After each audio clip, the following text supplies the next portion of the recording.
and to the republic for which it stands, one nation, under God, indivisible, with liberty and justice for all. All right, roll call, please. Alderman Osteen? Here. Alderman Morose? Here. Can you turn your microphone on, please? Yeah. Thank you. Alderman Ross? Here. Alderman Rucker? Here. Alderman Barella? Here. Alderman Hoffman? Here. Mayor Harmonson? Here. All right, we have a full house tonight, so we're going to move on to citizens' communication. This is a time set aside on the agenda for citizens and visitors to address the mayor and the board on any topic that is not a public hearing. For those here in person, speakers will be restricted to 3 minutes unless otherwise permitted. Minutes may not be donated or transferred from one speaker to another. Any questions or comments for the mayor and the board may be sent to the city clerk at tberreth@osagebeach.org no later than 10 a.m. on the board meeting day, the first and third Thursday of each month. Submitted questions and comments may be read during the citizens' communications section of the agenda.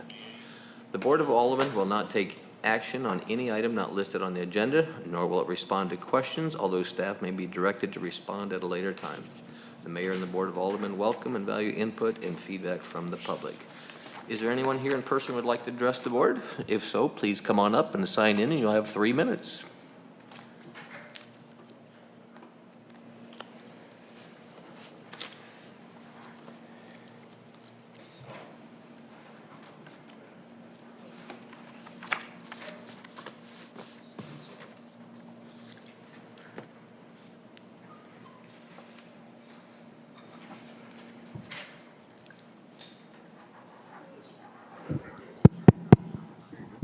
One's working.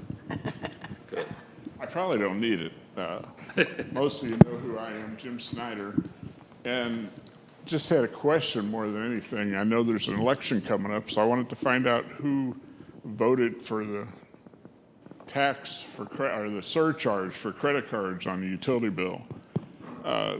It's the only utility bill I get that now I'm going to be paying the surcharge. I pay phone, electric, gas, trash, all on a credit card. No one charges a surcharge for it. I think they've all figured out that with it being automated through a credit card, it cuts down on manpower cost of trying to process checks, and you don't get bounce checks and have to deal with that. So I didn't understand the reason to all of a sudden start implementing that again, and I was just wondering who on the board voted for it. All right. Because we do have an election coming up, so I'd like to know that before then. All right. The other thing, and I saw on the agenda then, that there's a topic of pressure relief valves on there, and I thought I'd share a little history. 25 years ago, the Board of Aldermen set the policy to install those. Now, you have to remember, when this water system was put in, all the houses that were existing, an awful lot of them were old and old plumbing.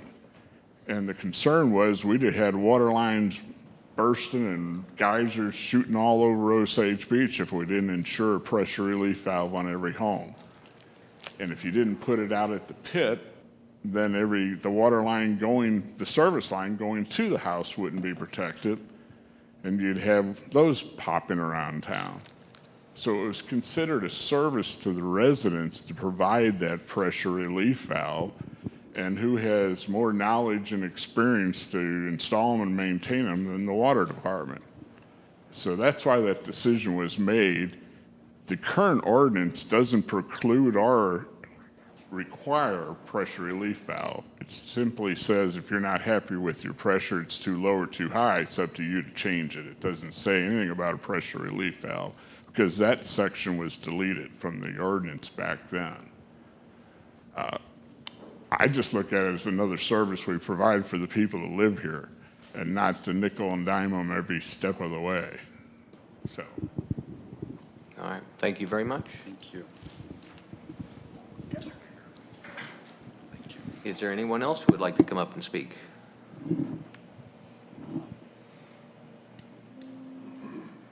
No one else? All right, very good. Next, we're going to move on to the approval of the consent agenda. First, I'll ask Alderman Hoffman, is the liquor license for the Hardwood Throw Company in order? It is. All right, do I have any comments, questions, or corrections from the minutes of the Board of Aldermen meeting March 10th or the bills list from April 3rd, 2025? Seeing none, do I have an approval for the consent agenda? Alderman Morose, do I have a second? Second. Alderman Ross by a hair. All those in favor? Aye. All right, we have 4 items of unfinished business. Oh, what's that? Oh, yeah. Sorry. I'd like to introduce, where'd she go? Oh, okay. Pro for. Caitlin Schultz is our new recreation specialist. I thought she was going to come up and speak. I didn't know that. Isn't that what do you want to come up and speak? No, and I said during the citizens' communication, I looked back there and thought she was going to come up. I did not realize that, so my apologies. She's our new recreation specialist, so we're extremely happy to have her here. She started on Monday, has really impressed me, jumped in, and I very much need the help because Little League World started on Monday, registration ended, and it's been chaos, and she has been great. So please, let's give her applause and a Welcome.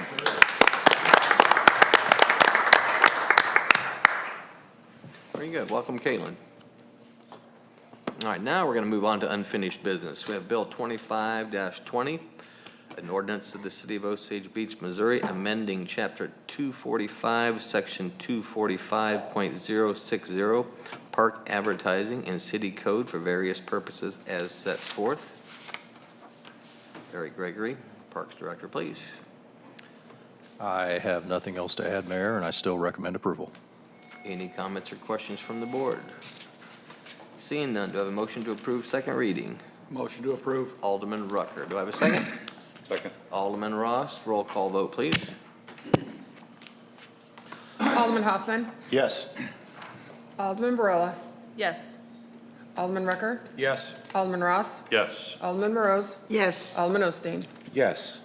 All right, second reading, Bill 25-20 passes. Next, we'll move on to Bill 25-23, an ordinance of the City of Osage Beach, Missouri, authorizing the mayor to execute a contract with Dakin TMI for 911 dispatch relocation project for an amount not to exceed $21,632. Chief Davis. Nothing further. All right, this is the second reading. Any other comments or questions from the board? Seeing none, do I have a motion to approve second reading? Motion to approve. Alderman Hoffman, do I have a second? Alderman Morose. Roll call vote, please. Alderman Barilla. Yes. Alderman Rucker. Yes. Alderman Ross. Yes. Alderman Morose. Yes. Alderman Osteen. Yes. Alderman Hoffman. Yes. All right, second reading 25-23 also passes. Next, we have Bill 25-25, an ordinance of the City of Osage Beach, Missouri, amending ordinance number 24.93, adopting the 2025 annual operating budget by removing and adding job titles within the fiscal year 2025 employee pay plan. City Administrator Devin Lake, please. Good evening. This is to remove the title of Public Works Operations Manager and add the title of Public Works Director as a pay level 14. I'll be happy to answer any questions. Anybody from the board? No. Seeing none, do I have a motion to approve second reading? Motion approved. Alderman Ross, do I have a second? Second. Alderman Barilla, roll call, please. Alderman Osteen. Yes. Alderman Morose. Yes. Alderman Rucker. Yes. Alderman Ross. Yes. Alderman Hoffman. Yes. Alderman Barilla. Yes. All right, Bill 25-25 also passes.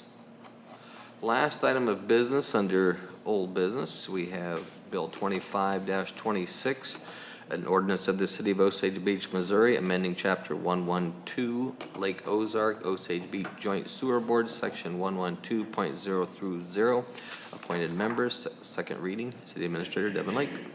This is to replace the title of Public Works Operations Manager with Public Works Director as the representative on the Joint Sewer Board. I'll be happy to answer any questions. Any comments or questions? Seeing none, do I have a motion to approve second reading? Alderman Ross. Alderman Second. Morose, second. Roll call vote, please. Alderman Rucker. Yes. Alderman Osteen, Yes. Alderman Barella, Yes. Alderman Hoffman, Yes. Alderman Ross, I'm sorry, Yes. Alderman Morose. Yes. All right, Bill 25-26 passes. First item of business under new business, and this is especially important this year. It's the National Public Safety Telecommunications Week, April 13th through the 19th of 2025, especially as you know what our city went through this last year and how our 911 operators and first responders responded. So the proclamation is, emergency can occur at any time that require police, fire, or emergency medical services. When an emergency occurs, the prompt response of police officers, firefighters, and paramedics is crucial to the protection of life and preservation of property. The safety of our police officers and firefighters is dependent upon a quality of accuracy and information obtained from citizens who telephone the Osage Beach 911 Communications Center. Public safety telecommunicators are the first and most critical contact our citizens have with the emergency services. Public safety communicators are the single vital link for our police officers and firefighters by monitoring their activities by radio, providing them information, and ensuring their safety. Public safety telecommunicators of the Osage Beach Police Department have contributed substantially to the apprehension of criminals, suppression of fires, and treatment of patients. Whereas each dispatcher has exhibited compassion, understanding, and professionalism during the performance of their job in the past year, now therefore I, Michael Harmison, Mayor of the City of Osage Beach, Missouri, do proclaim the week of April 13th through April 19th, 2025 as a National Public Safety Telecommunications Week. In Osage Beach, in honor of the men and women who diligence and professionalism keep our city and citizens safe. I witness whereof I hereunto set my hand and have caused the official seal of the City of Osage Beach to be affixed this 3rd day of April 2025. And again, your service is most appreciated. All right, first item, our second item, excuse me, is a public hearing for amended CID petition. I'll turn this over to our Cole Bradbury, our city attorney. Thank you, Mayor, members of the board. We have a couple of folks joining us on Zoom tonight. We've got the DR is Dave Richardson from Hush Blackwell, representing the developer. MS is Mark Spikerman from Gilmore Bell, as you know, represents the city. This is a public hearing on an amended CID petition. This is the CID that the board did approve about 2 years ago. And Mark, if you can hear me, do you want to take it away from here? Sure. The purpose of the amended CID petition is to include the timeshare property within the CID and also make a few adjustments to the duration, making sure that it goes out 27 years from current time as opposed to 27 years from 2 years ago. And then it also authorizes a CID assessment. That CID assessment has multiple components, including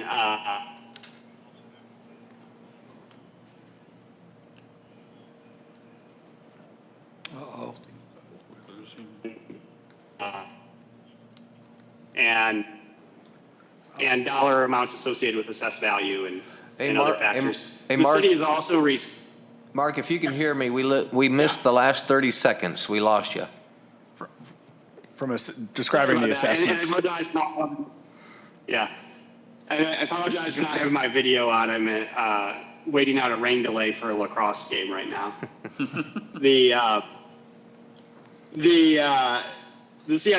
amended CID imposes these new assessments, which are in the petition. The city also received an amendment to the amended CID petition. That amendment to the amended CID petition increases the gross revenue components of the CID assessment to 5% each for the hotel gross revenues and amusement ticket revenues. Everything appears to be in order as far as the petition. It's been signed by the requisite property owners and meets the statutory requirements of the CID Act. I'm happy to answer any questions, or David Richardson, representing the developer, can provide an update as well. All right, and just a reminder, this is a public hearing portion of this program, and we'll be talking about the first reading after the public hearing. So with that being said, do I have any comments from the public? All right. Seeing none, do I have a motion to close the public hearing? Motion to close. Alderman Hoffman, do I have a second? Second. Alderman Ross, all those in favor? Aye. Any opposed? All right, public hearing has been closed. Now we're going to move on to the second part of this agenda. It's Bill 25-27, an ordinance of the City of Osage Beach, Missouri, approving a petition to amend the petition establishing the Lakeport Village Community Improvement District. This is the first reading. Cole Bradbury, do you have anything to add at this time? Nothing from legal, Your Honor. All right, comments Mr. or Mayor, sorry. Old habits die hard. Funny you said that because I talked to my brother earlier today, who's a judge, and I said, well, good morning, Your Honor. He said, good morning, Mayor. Being that said, do I have any comments, questions from the board for Mark Spikerman or anybody else? Seeing none, do I have a motion to approve first reading? Motion to approve. Alderman Hoffman, do I have a second? Second. Alderman Rucker, all those in favor? Aye. Any opposed? All right, first reading passes. Thank you very much to you two gentlemen. Go lacrosse, I guess. Thank you. Good night. Who's playing lacrosse? Mark, one of Mark's kids, I think. I didn't One know of his that. daughters. I didn't know that. Very good, all right. Next, we're going to move on to Bill 25-28, an ordinance of the City of Osage Beach, Missouri, authorizing the mayor to execute a contract with Osage Beach Scout Troop Number 118 to manage and staff the Osage Beach City Park concession stand for the 2025 season. This is the first season. Parks and Recreation Manager, Eric Gregory. Thank you, Mayor and members of the board. This is something that we would like to try out this year. The concession stand staffing has been a real big challenge for us in the past years, and finding kids to work and dependable kids. Camdenton City Parks has been doing this for quite a while and has been very successful with it, and the scout troop that we approached has already had experience working for them, and they'd like to try working for us. All the information's in your packet there. I think that it could be a very good arrangement. Basically, they will be, if approved, working on the nights we have Little League games and our special event nights. They cannot serve beer for obvious reasons, so the nights that we have slow pitch softball, we're going to make other arrangements. I already have potential seasonals lined up to sell beer at slow pitch softball and adult league games. So I think this could be a very good arrangement, and a very good arrangement for the Scouts, and I do recommend approval. All right, thank you very much, Eric. Comments from the board or questions from the board? Alderman Rucker. Could you go over that one more time in reference to the alcohol? Because that was a very big concern of mine before I asked you a question. How's that going to be handled now? So the nights that the Scouts work, and I should add, the Scouts are not going to be working in the concession stand by themselves. They're going to have an adult for each child, so a parent will be there with them. That's the first question. No alcohol will be served on the nights, and these are Little League games. So I was never a big fan of beer being served at Little League games anyway, for obvious reasons. And so then the nights that we have adult slow pitch softball and adult tournaments, we will arrange for, or weekends for seasonal adults, not Scouts, to work the concession stand. So there'll be no scouts at all in the concession during the adult? Okay. Yes. That was a concern I had, so I appreciate that. Thank you. Yes. Any other questions from the board? Seeing none, do I have a motion to approve first reading? So moved. Alderman Morose, do I have a second? Second. Alderman Osteen, all those in favor? Aye. All right. Bill 25-28 passes. Yeah.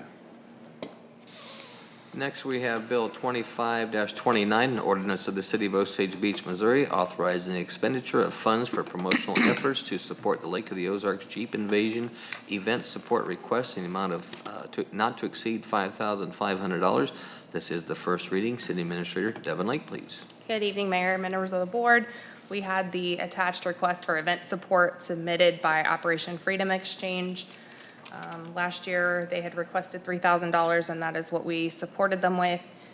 This year, they are requesting $5,500. The current budget for that line item is $13,000. Nothing to date has been spent out of there. I do know that we also support the Veterans Parade out of that account. I believe the representative is here if you have any questions or concerns in regards to his request. Joe, would you like to come up and say anything? Yeah, please.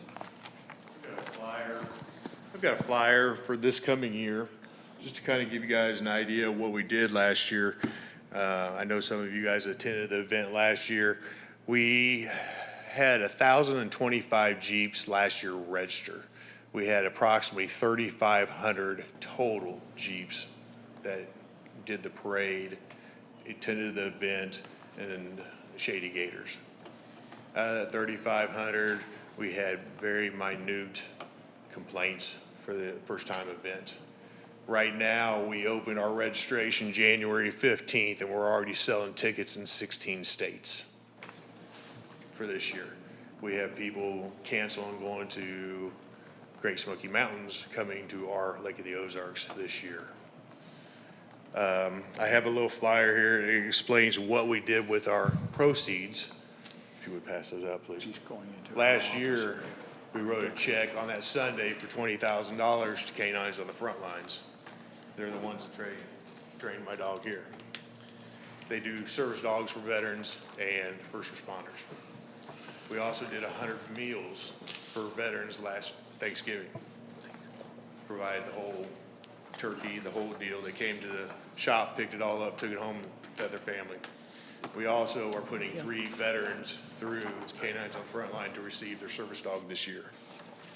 So that's what we did with the funds we raised last year through our event.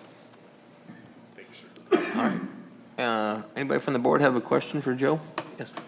I don't have a question, I have a comment. I have been 100% behind this event since its infancy stages. I personally know Joe, and he approached me when it was in the development stage. Part of what our role here as the city is to expand economic opportunities and new opportunities to bring more tourists and individuals to the lake. And this is the epitome of one of those events that basically will expand on our revenue base, our tourist base, et cetera. Yes, last year was a first-time event, you know, very new, let's get a great idea, but the expectations far exceeded, actuality far exceeded the expectations last year as far as the amount of people this event brought in. I'm not sure what other members of the board attended the event last year, but I did, and I was very overwhelmed and happy with the turnout. So I can't stress enough how much I am behind this event and this endeavor because it is a win-win for the lake community. Any other questions? Alderman Hoffman. Do we know what, is any part of this event in Osage Beach? The Barrett brothers, they are sponsors of my event. The mayor was there last year with his cheesy, the wine and cheese facility. Inn at Grand Glaze is on board. Margaritaville was on board last year. But all the event is in Lake Ozark, correct? On Bagnell Dam, yes, on Friday and Saturday. If I can interject, a lot of businesses in Osage Beach are part of the event in Lake Ozark. So therefore, the revenue still comes back to the city of Osage Beach because they are doing food booths, they're doing vendor booths, et cetera. Those are Osage Beach businesses that are part of this event. Yeah, and I know that a lot of the Jeeps were staying at hotels in Osage Beach, so I was just wondering if there was any actual part of the event, like a rally at Wobbly Boots or something like that. We did our parade here. We started our parade in Osage Beach. Okay. And there was approximately 400, maybe 500 in that parade. Roughly. Okay. And we used the old expressway here when we started it here. Okay. And then we took it down 54 Highway and went out to Loop 2. So my second question is either to Cole or Devin. 3,000 seems to be a number that we give to a lot of events. Does this set any kind of precedent change? Legal precedent, no. Okay. Looking back on last year, we gave $3,000 to Bike Fest. In 2023, we gave $3,000 to Bike Fest, $2,000 to the Veterans Parade, and $3,000 for an orchestra concert. So it seems to be A consistent number. consistent number, yes. My only concern is that now every entity is going to have a budget where they want $5,500. But, you know, I'm not going to look at it like that. I'm going to look at it each individually. So that was my only concern. I mean, if you don't mind, if I may speak here. Sure. You know, last year, you know, when we went to all our people and was proposing this and explaining to them what we were doing and everything, you know, we went way and above and beyond, you know, what we had planned on doing. I mean, everybody was on our billboards. Everybody was on our digital billboards. Everybody was parted in our radio ads. I mean, you know, we feel that we went way over what we promised for the donation that they were giving to be a part of it. Well, I too attended the event last year, and I was very impressed with it. I will say that I echo what Alderman Osteen said, that we are looking for stuff for economic impact in the shoulder seasons, and I think that this checks all those boxes. Alderman Brill. What were the net proceeds from the event last year? What did you guys end up? We totaled, before we paid everything out, we made it right at $150,000. Out of the $150,000, we paid out close to 80-some thousand in fireworks, banners, I mean, just doing all the promotions, the radio advertisements, you know, all that kind of stuff, the billboards and that kind of stuff. Lamar Billboards has been great to us. They do give us the digital billboards for free because we are a nonprofit organization and we are doing stuff for veterans. Our hard billboards, we did have to pay for the monthly fee, and we did have to pay for the monthly the printing of the billboards for that. So they charge us $400 per billboard for that 30-day before the event, and then we had 7 of those last year. So there's roughly probably about 55 to 60,000 left that we put out and donated out to the. Did you guys set any funds aside for seed money as far as like getting it up and going for Yes, this ma'am, year? we have done, set a little bit of money aside to keep going. Okay. Alderman Rucker. Just to follow up that, so what, I have a real problem with the application. It's very incomplete. You know, okay, that's the first thing that I want to tell you about. And I'll be bringing up some of the points. One of those is the fact of income. You know, it says you're supposed to provide us with expenditures and income. You have no income provided here of what the income's going to be. So, you know, that's what it asked for. And I know that you didn't even provide this information of expenditures with your application. We had to reach out to you and say, hey, we need this information. So whoever's filling the application out needs to send that information in and provide that information. You provided us with some great information tonight as far as where the money's going. Again, that was asked for in the application. I like to prepare myself for these meetings. I'll be very honest. Prior to your presentation, I was going to vote no. Yes, sir. Because you did not meet the requirements, as far as I'm concerned, that this money is set forth, because it was asked for in this application, and you didn't do that. And now you're bringing it here. You haven't provided the income that you're projecting and what that's going to be, because, again, that's something we have to make a decision on based on that. So, sure.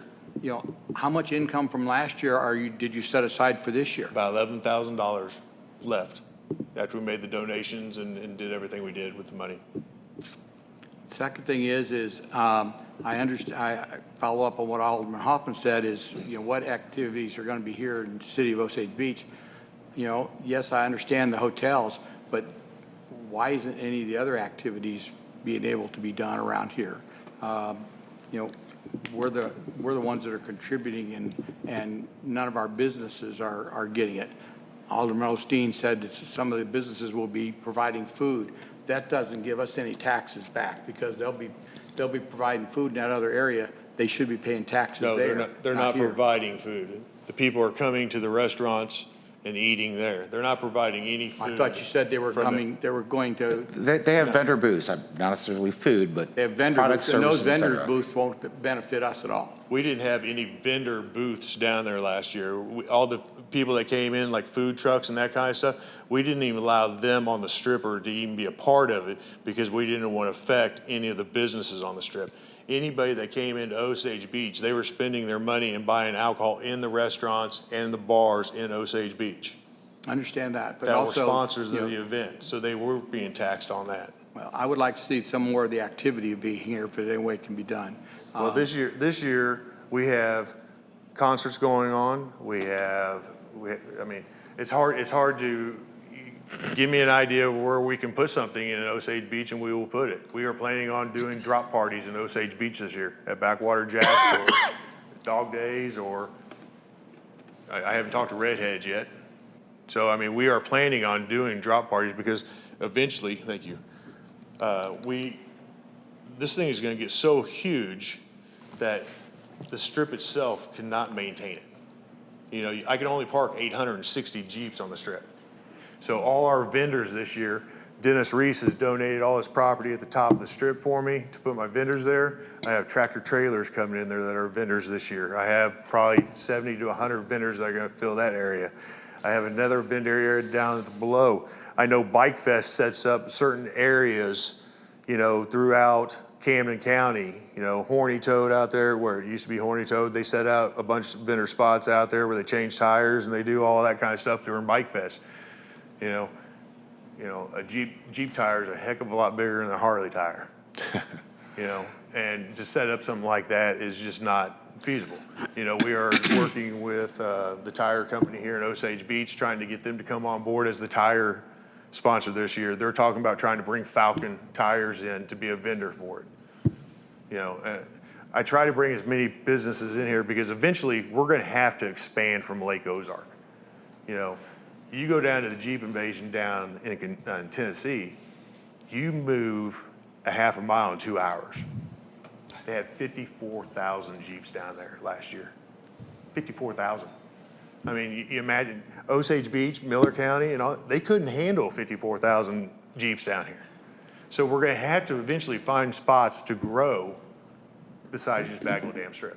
I just say that, you know, as far as my vote goes, I vote for these things to the fact of it's Osage Beach's money trying to promote Osage Beach. And I realize they're gonna be in the hotels. Well, you know, they're gonna be in the hotels no matter what, because we just happen to have the majority of them. But there's also other things that I would like to see done to bring them in here to our city. And, you know, other cities don't do anything. I mean, they don't, and I'm not gonna throw stones at them, but this is why we do it, to help you out, to help kick these things off. Yes, sir. And I would just like for in the future, if you could consider doing as much more in Osage Beach as we can to help our businesses. I absolutely understand, sir. And going towards the application, that day we came down to fill the application. We were here, we filled it out, and then we were advised that day that we needed to put the expense report in it. That's why we filled that expensive report and emailed it. So I apologize for that. Eric Gregory, did you have something to add? Well, again, we have Osage Beach City Park available depending on the dates. If you'd like to expand, possibly host something down there, I'd be happy to talk with you if the board would be in favor of it. Whatever you want to do. Okay. We, like I said, this year coming, you know, Matt at Atlas Docks, I don't know if you guys know Matt at Atlas Docks. Atlas Docks is building me a 20 by 40 stage for this event. And we have 4 people coming from this season's Voice to perform down on the strip. You know, we are bringing in possibly another band from Texas that'll be playing down there. You know, we have the Jeeps for Heroes that my business partner and Jeeps for Heroes will be building another Jeep to give away to another veteran this year. You know, I mean, there's so many things, but like I said, it's not like Bike Fest. When Bike Fest first started off, it wasn't 100,000 motorcycles just sitting around. You know, it's baby stepped into what it is today. And I see this in 2 or 3 more years He's the attitude adjuster. Hey, Joe, I had a question. I'm sorry, I thought you were done. I didn't mean to interrupt. Alderman Rucker mentioned something about other cities. Is Lake Ozark or any other towns, are they donating any funds? Lake Ozark is not. I'm having to pay, which, I mean, I think Dennis Newberry is stepping out of mayor this year, if I'm not mistaken. Correct. And I know there's a new mayor, you know, they're gonna have possibly a new mayor for this year. I know I'm paying for the application fee and that kind of stuff and the deposit to have the event down there. As of this point in time, I am not sure if they will donate. We're still going through meetings with them. Okay. And I'm going to go ahead and speak frankly because, and I really wasn't going to speak tonight because I am a veteran and we have another veteran up here on the board and I appreciate your service and time. And the cheese store, yes, we were a sponsor last year and quite frankly, I think I told you when I saw you on the way in today that I doubt that we will be next year because I heard it was a great big event, but my store didn't see it. And I talked to a couple other aldermen. I say, hey, when you go out there, ask other people because maybe it was just, you know, tiny little cheese store in the dead end. And so part of my fiduciary responsibility is taxpayers' money to go to events that out of their pocket to groups that come down here. And so the fee, personally, it's a board decision. The fee seems a little high to me. When our own Elks Lodge here in town doesn't get that much. So I support the veterans, I support the cause. I too would love to see something on this side so that the taxpayers on this side see their money come back, whether it's a business or personally. So I would love to see something on this side of the lake. And I understand what you're saying, Yeah. sir.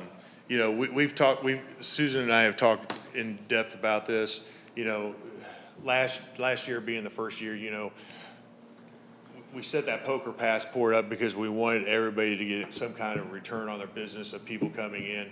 And it kind of kicked us in the butt doing it that way, you know?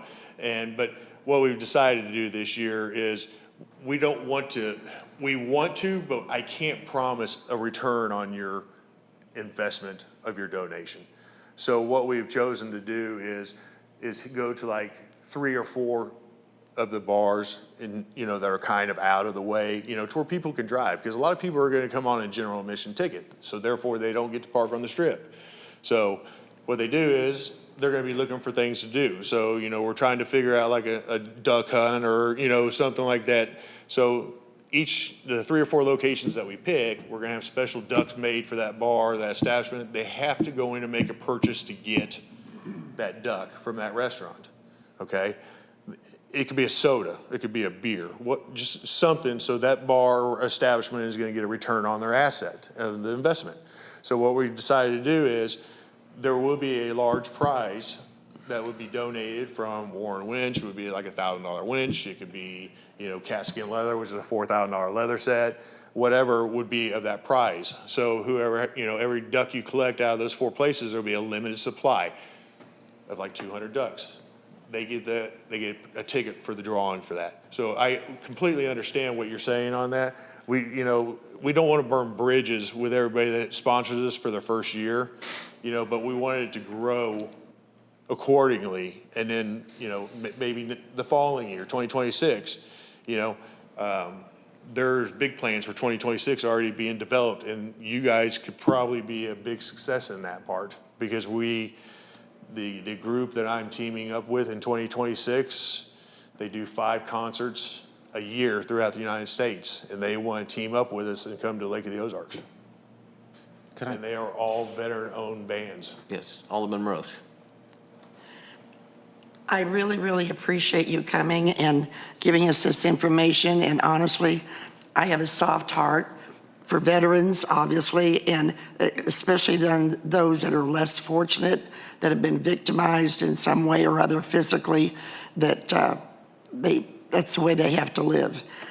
And I really think, you know, when we look at what we've donated to other festivals and whatever that truly are much bigger because they have grown, And yes, Osage Beach has been more included because of all the people that are here to stay and eat in our establishments. So because of that, and just being in your second year, but I would like to go ahead and make a motion that we pay $4,000 and not $5,500 toward the event. All right, we have a motion on the floor. Is there a We second? have discussion first. Well, we are after we get a second, if we get a second. Yep. Is there a second? Seeing no second. Alderman Ross. So a few questions that I have. First of all, I think that the event is an awesome event. I was not here, okay? I had a previously planned trip to Colorado to go fishing, but I heard some great reviews, and I understand how this is a small event that can probably grow into possibly even something like the Bike Fest. I completely understand that. Support what you're doing, applaud what you're doing, applaud your service. But the couple questions that I do have is, first of all, what is a drop party? A drop party is, we're having an app built this year. Everybody that comes down here, they get registered or whatever, we can stay in contact with everybody that has the app down. So say if we have 500 people just kind of sitting around doing whatever, we can go in and say, okay, we're gonna have a drop party at Dog Days. Everybody. So it invites people to a certain location. It invites everybody and lets them know, saying, okay, people from Lake of the Ozarks, G Invasion are going to Dog Days. They're gonna be starting showing up in 30 minutes.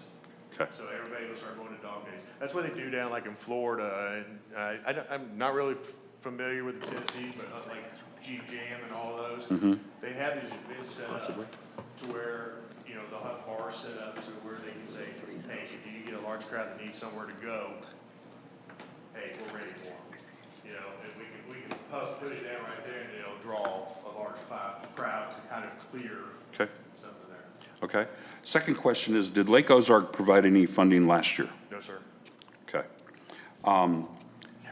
So help me understand why you need twice as much almost as you need that you asked for last year. Last year, you know, I sat down and we went through the radio ads, the billboards and all this kind of stuff, you know, and it was coming to, I wanted this to be successful. So, you know, talking with Michael over the radio and that kind of stuff, Benny Media and all that kind of stuff, they're like, hey, we'll do this.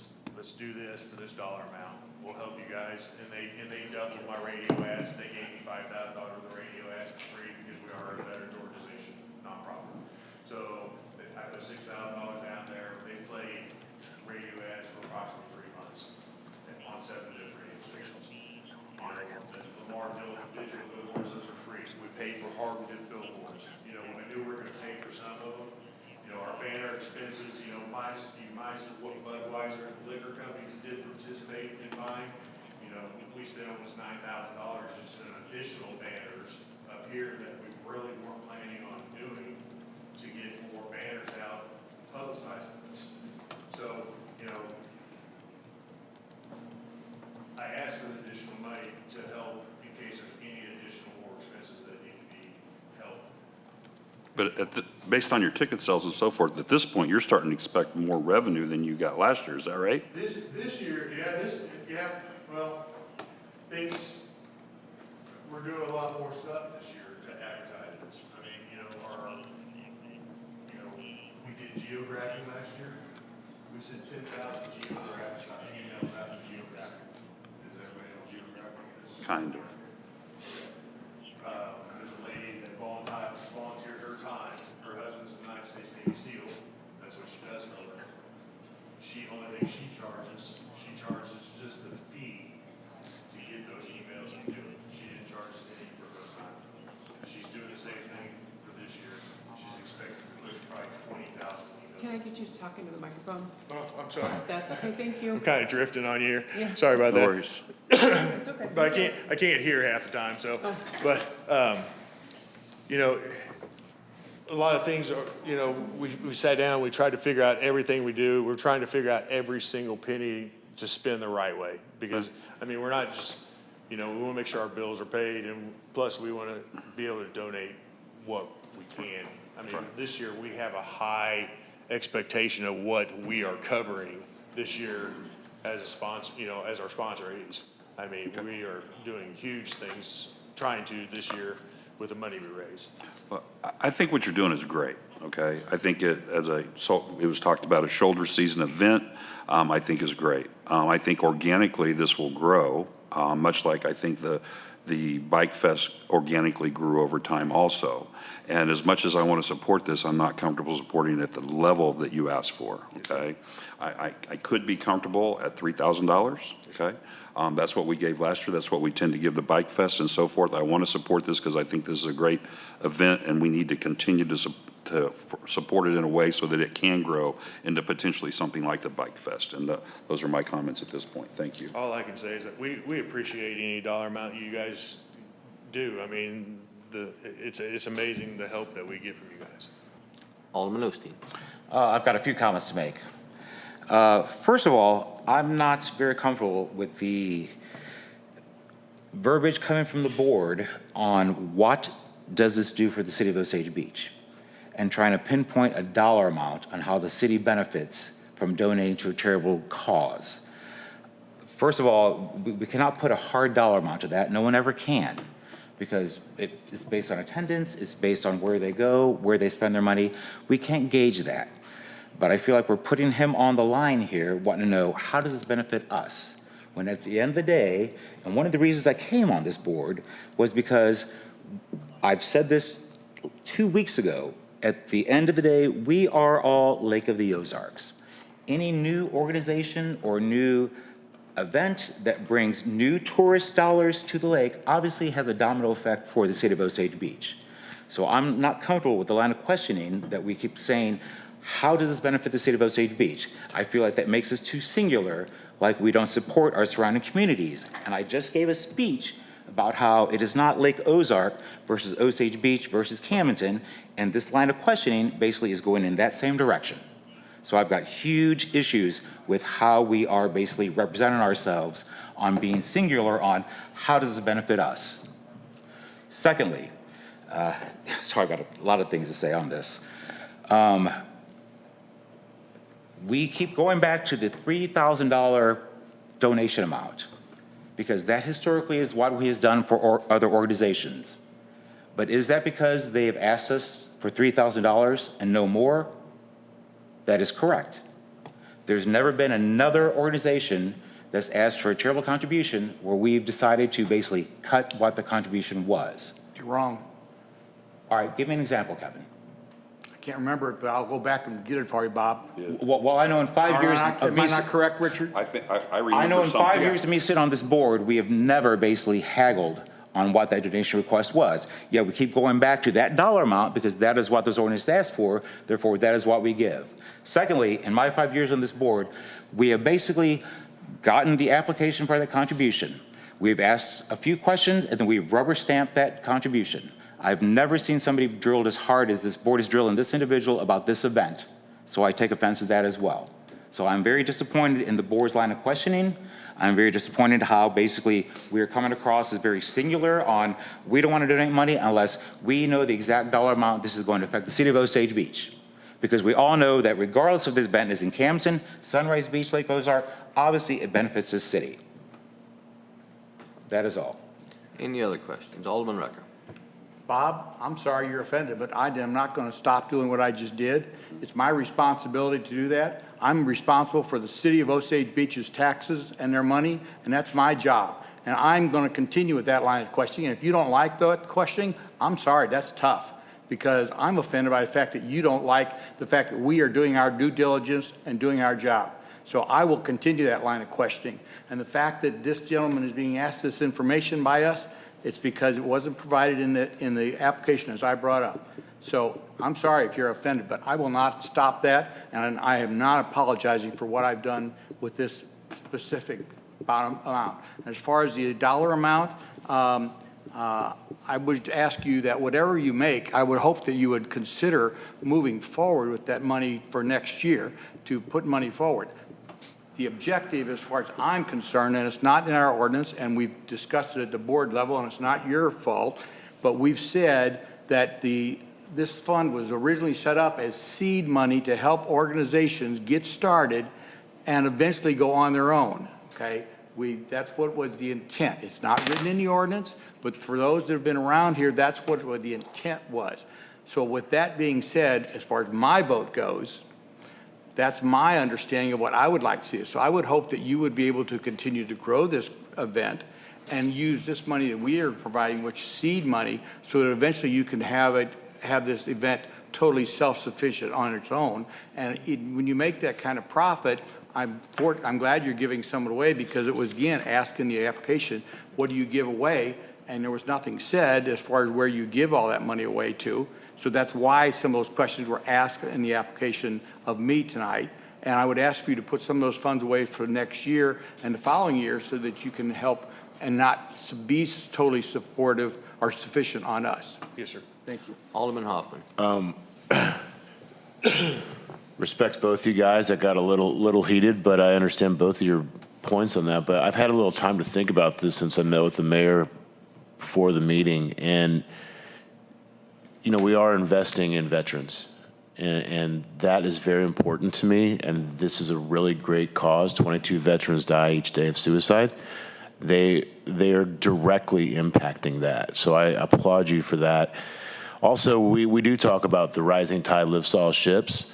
I agree with Alderman Osteen on this, that yeah, we're helping the lake on this one, you know, not just us, but everybody. And we have a great relationship with Lake Ozark. I hope that they follow our lead on this. And I will say I am in favor of the 5,500. I have no problem with it. I think it's going to a great cause. It is going to have good economic impact for Osage Beach. I will say that, you know, by next year, when you come back for this meeting, I hope that there's more involvement in Osage Beach. That's it. Any other comments or questions? May I Alderman Barella. I was just going to say, I would like to support it. I think what you're doing is great as well. I would be in favor of supporting it at the $3,000. Any other comments or questions? All right, do I have a motion to approve the first reading? Motion to approve. Alderman Osteen, is there a second? Second. This is at $5,500, is that what I'm understanding? Yes. What happened to my motion? It wasn't second. We didn't get a second. It was, All right, okay. so we have a motion and a second to approve the first reading as read for $5,500. Let's do a roll call vote, please. Alderman Rucker, No. Alderman Barella, No. Alderman Osteen, Yes. Alderman Hoffman, Yes. Alderman Ross, No. Alderman Rose. Yes. You have a tie there. No. I failed. But just so you know, I would support the 3,000, but I cannot support the 5,500. And I've made that known, yes, sir. I would like to make an amendment to this ordinance. Is that in line? We're still on the same subject. So if he wants to make a motion. It's going to drive your notes nuts, but All right, so we have a motion on the floor. Alderman Rucker? Is it okay? I'm looking for the attorney to Yes. give me a nod. Legal approves, clerk doesn't, but Yes. it's going to mess with her minutes real bad, but. Alderman Rucker. I would like to make a motion to approve approve this application and approve the request, approve an amount of $3,000 to. Amended amount. Hold on. Tara's talking to me, hang on. It was not an ordinance that was on, that was not posted. It's the exact same ordinance, it's the same motion on the same agenda item. It wasn't posted that way. But it's less than, it's not more than, so we're still within. I think Tara's It's a not correct. to exceed. But it's a not to exceed, just give me a second to think about this. I think you're correct. Hold on. But you said. If you would rather. If you I would think rather we're going to come, work this out. if you'd rather come back in 2 weeks and do it, I mean, No, if that will. Just let me think about this. This is driving me crazy. Well, I believe legal agrees that it's not to exceed 5,500, so that we could take an amendment in the amount of 3,000. I believe that's correct, legal? That's what I'm saying. Yes. So that being said, I believe No, Alderman Rucker. no, because if the ordinance failed, we can't basically revise the ordinance at this same hearing. It'd have to come up to the next meeting, correct? Because what's on the I don't dais or think what's on the that's- agenda basically has not passed. But Alderman Rucker's motion, I assume, is to pass it with an amendment. I'm going to pass the ordinance with an amendment So of, it's still the same item. But the ordinance just failed, so we can't basically now try to repass It's- it revised. The motion failed. But see, because we haven't had this come up before where Yes. it got voted down, but somebody then tried to keep it alive, for lack of a better explanation. The ones that have failed have simply failed and it's been dropped, moved on. So that's the difference. So Alderman, I forgot, the motion to approve it as passed, as written, failed. But we're still on the same item. We can still have another motion, and if that passes, it can be passed as amended and then on to a second reading. So with legal agreeing, I Alderman will Rucker, defend it, Tara. Alderman Rucker has a motion on the floor to approve the ordinance as a $3,000 amount instead of 55. Is that correct? Do I have a second? Second. Alderman Ross. All those in favor? Aye. Aye, with disappointment. Any opposed? One opposed, 5-1. The motion, first reading for amount of $3,000 is passed. The second reading will be in 2 weeks for the same amount. Thank you very much. All right. It should go much faster. Sorry it was so long. Hey, I'm in town for the night. We're good to go. So we're That's giving right. him the Thank you guys for your 3,000. time. Thank you, Joe. Have a good day.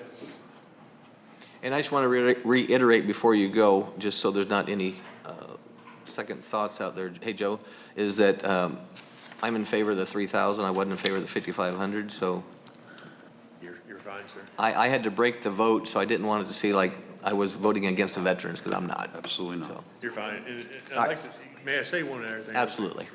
I just want everybody on the board to know, Susan and I, we don't take a penny of this money.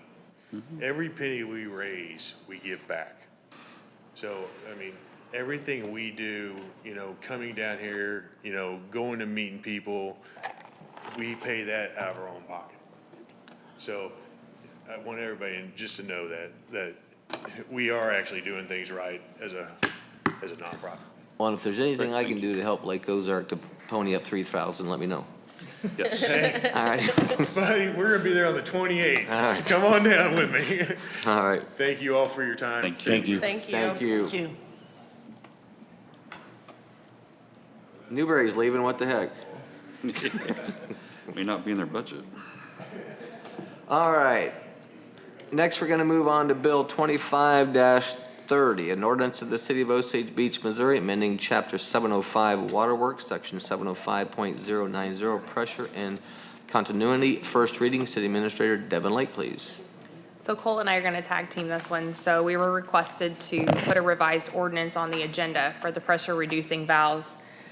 This amended ordinance would put that the city will install and maintain those at the city's expense.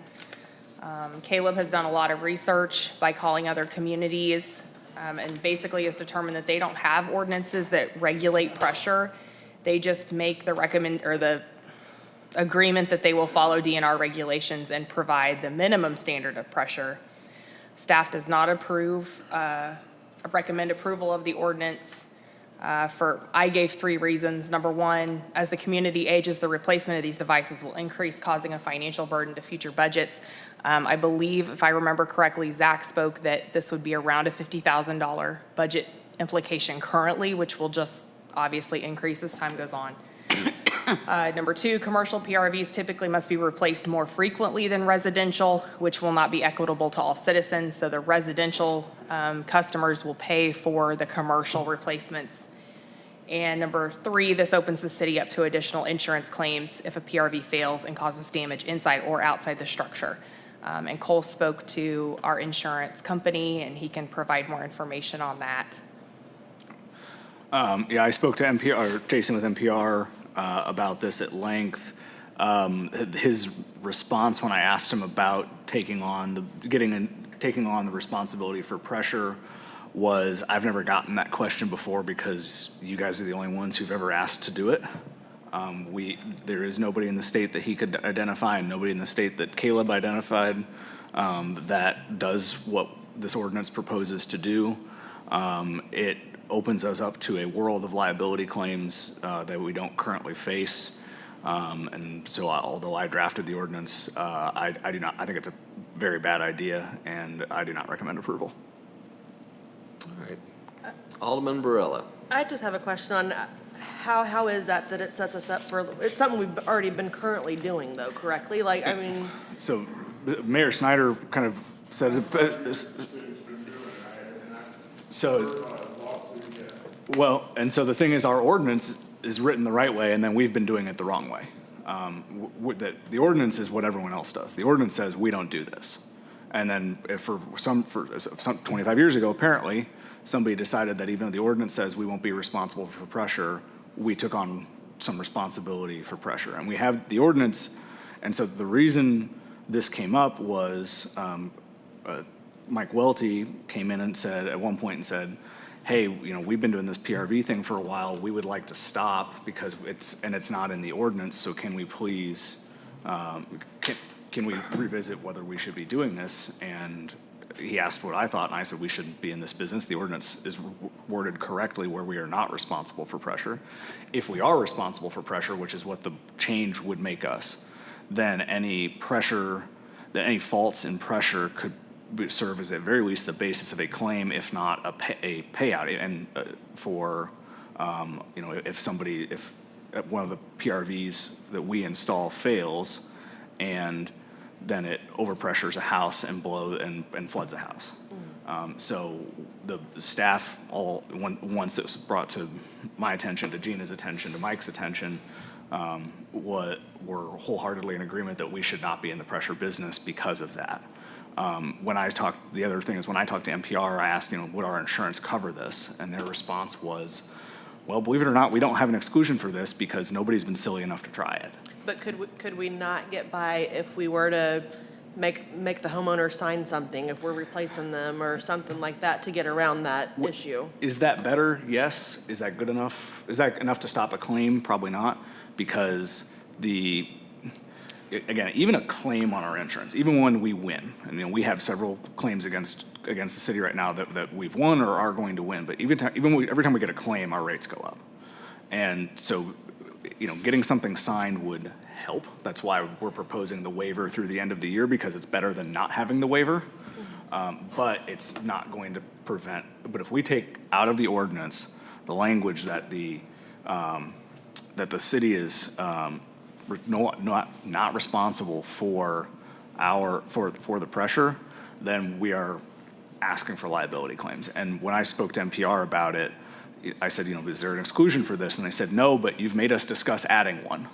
So they would consider adding an exclusion to the policy, to all policies statewide. Like we're the weirdos that are making them consider, well, do we need an exclusion for that? Because they don't want to take on the liability for that, because that would be our choice, to accept that, to take that, put that upon ourselves. I think my only concern on this would be the liability issue. It costs them $50,000, I think, is just a service that the city has been providing, and that's a minimal amount, is how I see it, for, the rate increases and stuff like that. So that's not a huge concern, I don't feel anyway. But anyway, that's just my thoughts on it. Alderman Rucker. I do have the concern of the liability as well, and that's where I've been all along. I just want to say that as this particular item that we're talking about here, we have to understand, as far as I'm concerned, it's a two-part question. The first part of this question is, are we in favor of the ordinance, yes or no? And if we are, then we have a new ordinance. If we're not, then it stays the way it was, okay? The second part of that. Can I edit that a little bit? So the question is in favor of the ordinance, yes or no? That's the only question.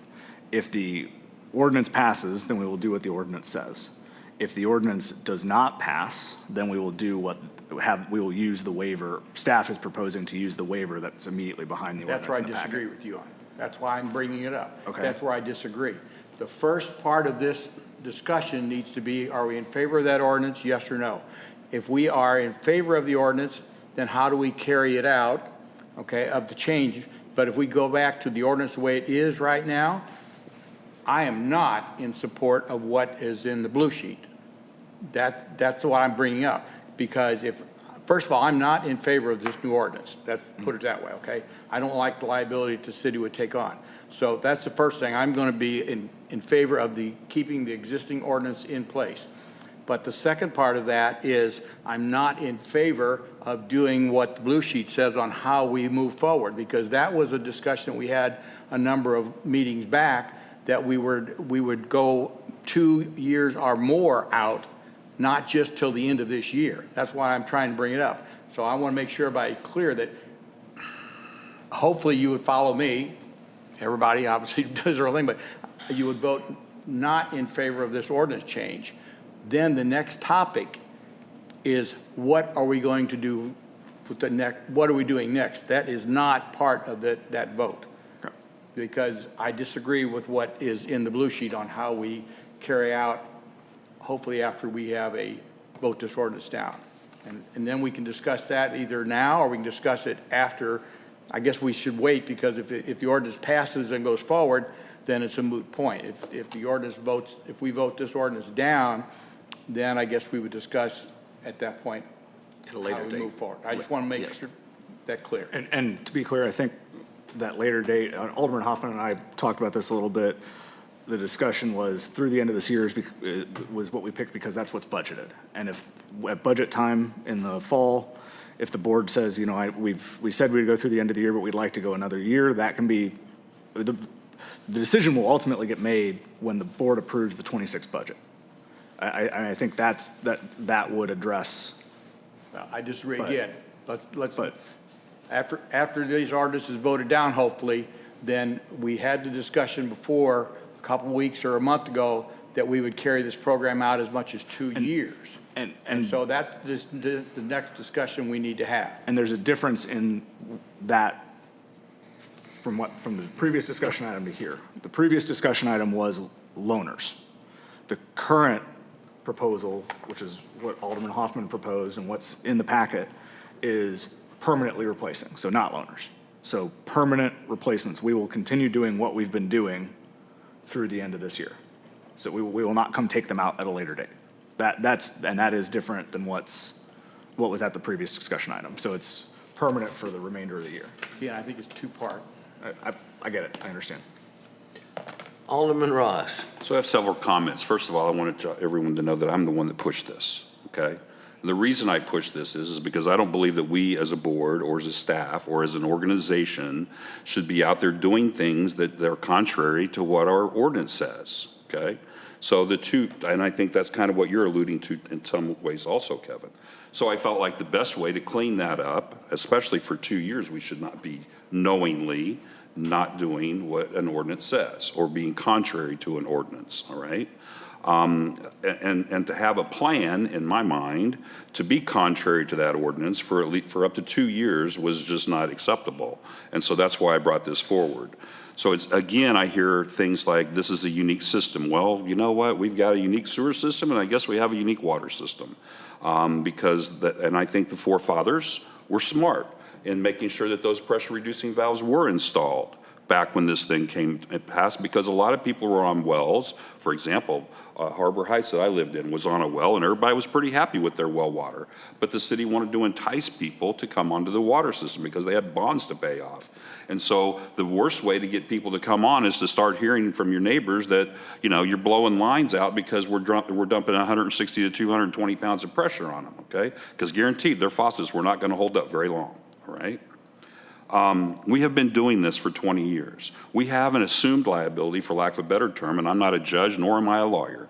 But I think if you were to go to a court, somebody would say that in the end of the day, we don't have any liability because we don't have anything in our ordinance, but yet we've been putting these things in for 20 years and maintaining them for 20 years. I think there's an assumed liability there. But until you go to a court and you hear from a judge, you're not going to know for sure, all right? And so I don't see that there's any significantly more liability now or later or before than what we've already done because of the practice that we've done for such a long period of time.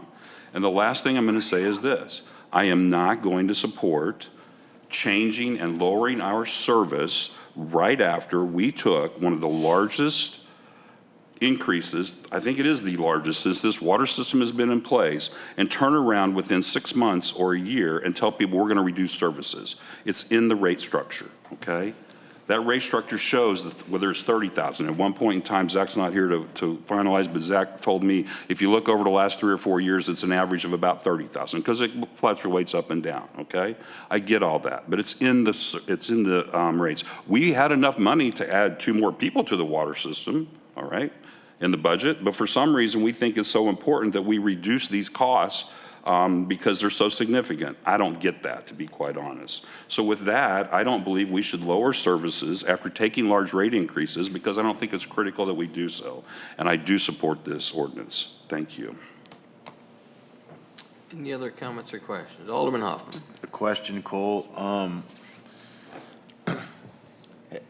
Have we gone to court? Has anyone tried to sue us over pressure in 20 years? My history doesn't go back that far, obviously. I'm not aware of any. Okay. But we've had the ordinance that says it's not our problem, that it's not our responsibility. Essentially, what we've been doing for 20 years is we have been saying it's not our responsibility, but then we've been choosing to fiddle with it at the meter pit for a good number of homes in the area. And while we certainly can do that, so to Alderman Ross's point, he makes a pretty good plaintiff's lawyer that, you know, that we have taken it upon ourselves, and I don't think that's a smart decision on our part, especially because it appears that we are the only outlier in the state, at least we're the only ones we know of who assume responsibility for pressure anywhere in the state that we can find. So is there no way to write this ordinance in a way that we aren't taking any responsibility for pressure, but we will pay for the pressure reducing valve so that the customer's not paying for it? I think that's the goal we're all looking for here. You're putting me on the spot. Sorry, but that's a very tough right. I mean, I think we're going to be talking out of both sides of our mouths. well, just from listening to everyone talk up here on this board, that seems to be what everybody wants. Is we don't want to take on the responsibility of the pressure, but we don't want the customer to have to pay for that valve. But we don't want to take on the liability, but we do want to take on the responsibility. Well, we're we're trying to do our citizens a solid by them not paying I get for it. We're trying to do a service without taking on the liability for that service. Correct. That's not how liability works. If we agree to provide a service, we have to do it correctly. Well, I'll just be frank with everybody on the board. I don't really want to vote for this, but I also don't really want to wait and go back to what we were doing. I almost feel like this goes a little too far, but we weren't doing it right. Alderman Ross is right. We shouldn't be charging people reducing services and charging them more after we just hiked their rates up. We've got to find a way to balance that. Alderman Rucker. Well, you talk about service fee, or you talk about the fees, et cetera. Just remember this. If we move forward and get out of the pressure relief valve business, that will lower our cost. Therefore, the rates increases in the years to come would be less. So, I don't know. So it's a way to reduce cost, and because how many of those people out there, have PRV valves that don't need them? The other thing is I had a question, Devin, I should have asked you earlier today, and I'm sorry. How about our ghost meters? Are all our ghost meters out there with PRV valves on them? Caleb, I'm gonna have to, yes. Yeah, so we've got a lot of those out there that, that have got them on it. So, I mean, it's just more information. I think that, we're trying to fix something that was the mistake that was made 20-some years ago. I think we've got to move forward and fix it. Alderman Osteen. I feel like the board is kind of at an impasse on a yes or no on this. I'm just wondering if it's smarter for us to table this, to revise, or You're welcome to make that motion if you choose. I don't know. It just seems like it's a very divisive opinions on this. I personally would like more information or more discussion. I guess at the end of the day, a first reading basically means we're all on board with a change, not necessarily this change. Is that correct? First reading would mean you want this change. Any other comments or questions? Alderman Barilla. Can I just ask Cole, can you explain exactly, just so it's out there again, what exactly we're changing from what it is? What the ordinance currently says is that we should not be in the PRV business at all, which is completely inconsistent with what we've been doing for the last apparently 25 years. We agreed to go ahead and continue to do And that for a well- period of 2 years, right? Let me come back to what we've agreed to do, because that's all practice, that's not in the ordinance. So the ordinance, as written currently, the ordinance says that we shouldn't be putting PRVs in meter pits, period, full stop. It's the responsibility of the customer, and that is consistent with what every other city that we've surveyed says. NPR, which insures hundreds of cities in the state, knew of no others that did it any differently than we do it. So our ordinance is completely consistent with normal practice. The ordinance change that's being provided would make us the only one in the state we're aware of that now is in the pressure business. That in other words, that we are guaranteeing pressure will not be too high and that we will provide a PRV on request. So I don't, the cost is a budget question. I'm not the budget department. That's not my, I don't have a dog in that fight. But the legality, the potential liability of saying we will make sure your pressure is not too high is essentially offering a warranty, that we would be offering a warranty that we will not provide too high a pressure. And that is a warranty that we know that we can't always meet. That sooner or later PRVs will fail. And when they do, we are potentially on the hook for the consequences of that failure. Now, that could be as simple as a puddle of water in somebody's yard, but it could also be digging somebody's sidewalk or parking lot up, and it could mean flooding someone's house. And that gives me a lot of heartburn, and that's why I don't think that this ordinance is a good idea. And I understand the board wants to find a way to continue the practice without incurring that liability, but that's really, pardon me, but that's wanting to have your cake and eat it too. Could we say that like maybe we would credit their bill for the cost of a replacement, but not be the one to replace it? That's a whole different ballgame. I don't know. April, did you have something to add? There was a time where I helped with the risk management, helped Cindy Lay when she was HR. And I want to say it was from like 2018 to 2021 or somewhere in there. And during that time, and I'm not trying to contradict anything, but we did have, just for history's sake, we did probably have a handful of claims for water pressure, but the city never had to pay out on those. Every time we would send those to NPR, which would then go to our third-party administrator, Thomas McGee, they always, all of those claims that I was involved with, they were denied. And the reason being, it was, and I don't know how to word it perfectly, but basically the denial letter said, once we knew about the issue, our guys went out there, that day, the next day, in a reasonable time frame. Now, if, someone had called into Public Works and said, hey, I'm having a pressure issue, my pipes are blowing, whatever, and we waited 4 days to go out there or waited a week to go out there, then the city's liable. Mm-hmm. But every one of those claims that I was involved with were denied because we responded in a reasonable time frame. Mm-hmm. So, just for history. Alderman Hoffman.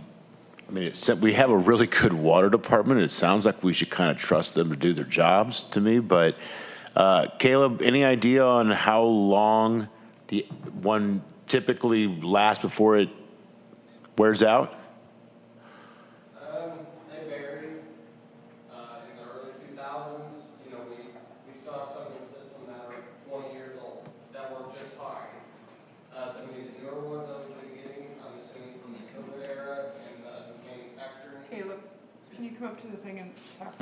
Thank Sorry you. to put you on the spot, but since you're here.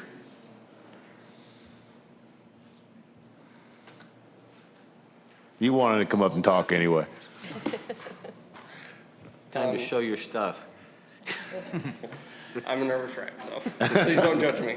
But we do have some in the system that have been 20 years old or older that are still working just fine. They did a mass production on them during the COVID era. and they have a tendency to fail a lot quicker than the ones in the past. So what I'm wondering is, rather than waiting for them to fail, could we not find a realistic time frame to just go ahead and change them out preventive maintenance style? You could, but like I said, so like we have some instances on some commercial properties where those valves open and close rapidly because of the traffic that goes through, and they have a tendency to fail more often than like a residential. Gotcha. So we might change a 1.5 or 2-inch regulator once or twice a year compared to a residential that we might get 5 years out of. So our practice right now is we don't change them until they fail. Correct. Correct. Okay. Because we don't know. We have 2,700 meters throughout the city, Right. and we don't have the manpower to just monitor everybody's Sure. pressure. Gotcha. Okay, that's all I needed to know from, thanks, appreciate it. Any other questions or comments?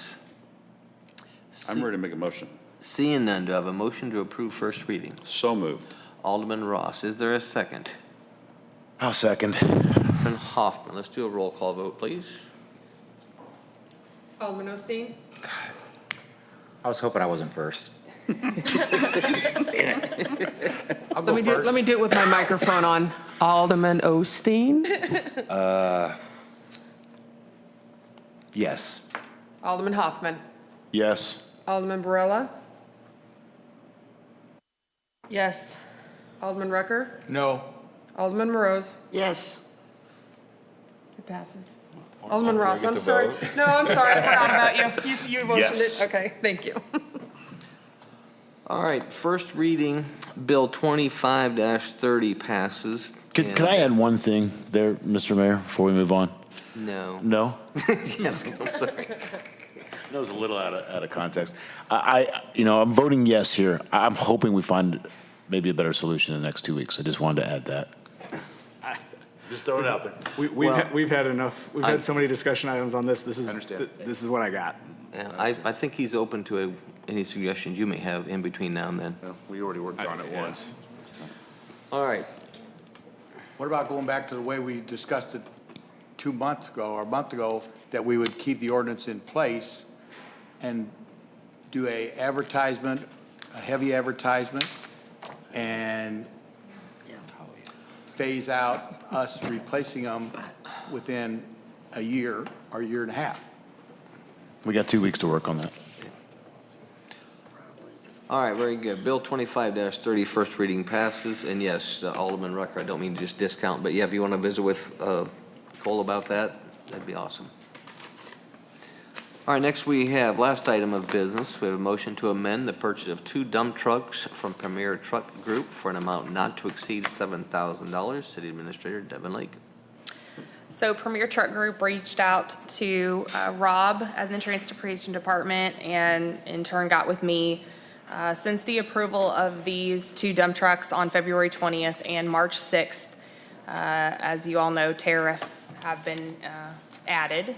So now they are requesting a maximum amount of $3,500 per truck.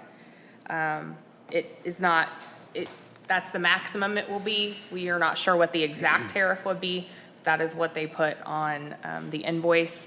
So originally, the trucks were, the first one was approved for $104,034. Now it would be $107,238. The other one, first one was approved for $91,980. The new one would be $95,680. Comments from the board. Alderman Ross. So a couple questions. First of all, when did we order these trucks? After one was ordered after February 20th and one was ordered after March 6th. Okay. I'm not So 100% these, sure. and I'm assuming these trucks are built, or they're not built yet, is that right? No, they're not built yet. To my knowledge, Have we confirmed that? I mean, no. if those tariffs only are applicable to parts and/or vehicles that are built somewhere else and haven't shipped in here yet. correct, and they were not shipped here yet. They're still located, I think, in Oregon. In Oregon? Yes. Okay, I so believe. I struggle with that one too, because that's not outside the United States. What fail-safe or check or balance or whatever you want to call it is to verify that these are, once they decide to charge us within the not to exceed, how do they demonstrate that these are applicable charges before I don't want to give them a blank check, and it feels like we're doing that because we've approved these. Yeah. Do I think that they're, for lack of a better term, that they're dishonest? No. But this is such a unique deal right now and so new, I'm not convinced that I want to give them a blank check. So I'd like to know that there's some kind of check or balance to make sure that they can validate these things before they just charge us and then we pay it. I'm trying to find the email from the vendor. So these are called Daimler tariffs, That's the company. okay? Which is headquartered in Portland, Oregon. It's the leading truck manufacturer for heavy-duty trucks in North America. But Daimler's based in Germany. Okay, Right, Daimler Chrysler, okay. but they split up, I So, think. I mean, this is what you will not be charged more than the stated cap of $3,500 per truck, which obviously we will check when we receive the invoice.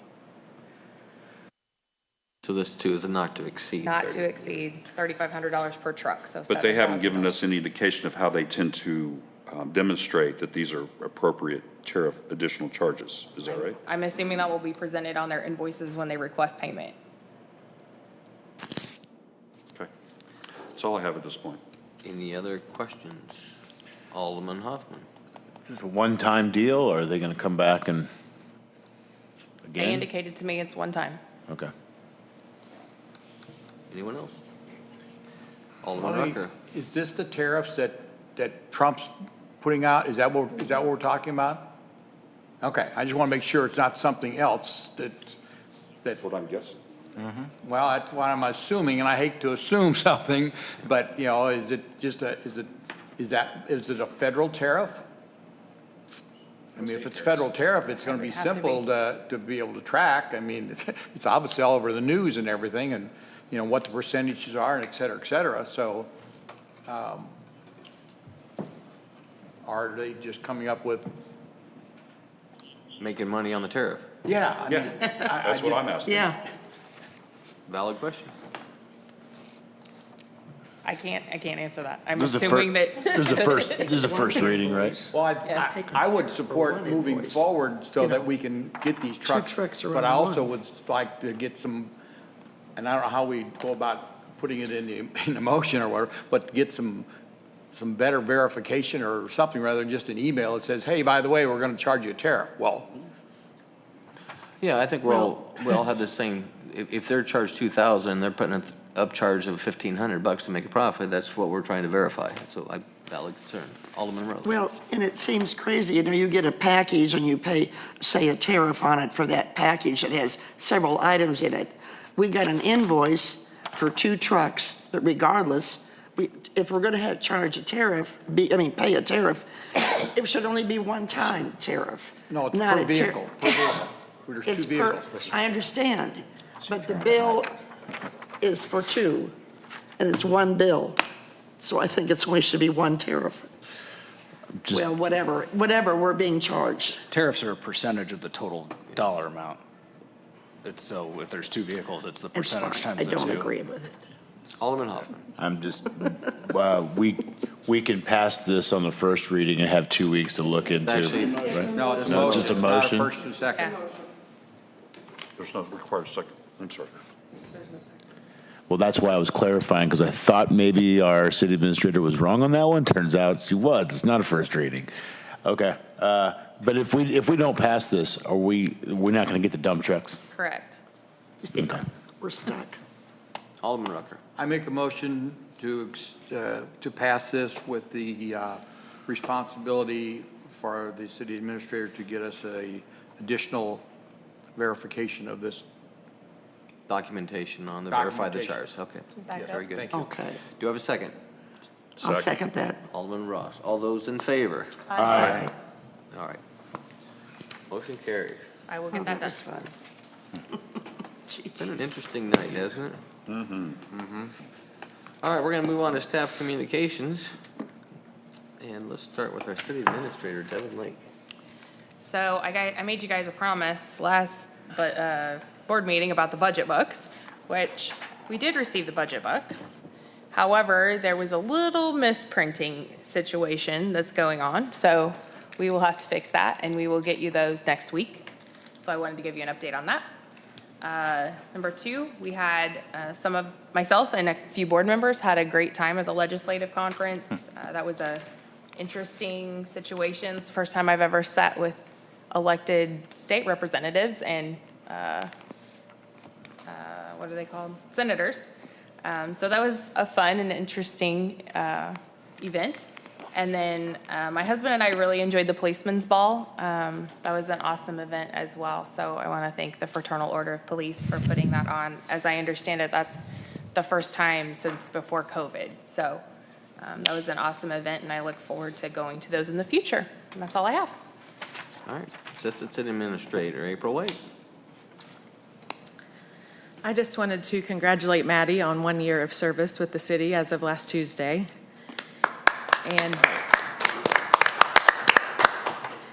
And then a big thank you. I wish Michael was here tonight, but he has recently saved the city about $50,000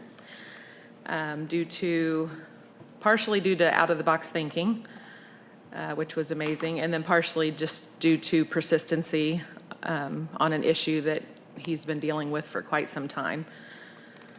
So just wanted to thank him for that and to let the board know that he's, all of our managers work hard to, I think a lot of them feel like that money's coming out of their pocket and they run their departments that way as well. So, and then also my husband and I also had a good time at the Policeman's Ball, and a lot of our officers and detectives are part of that FOP, and they worked hard, and it was a very special night. And now that they've got this back up and running after COVID, I hope a lot of people can go next year. It's a great fundraiser and just a really neat event, and they worked really hard on it. So that's all I have.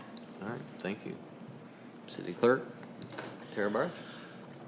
Keegan, since she's been promoted to Deputy City Clerk, has been doing an amazing job. She's also training the new utility billing clerk, Bethany Gregory.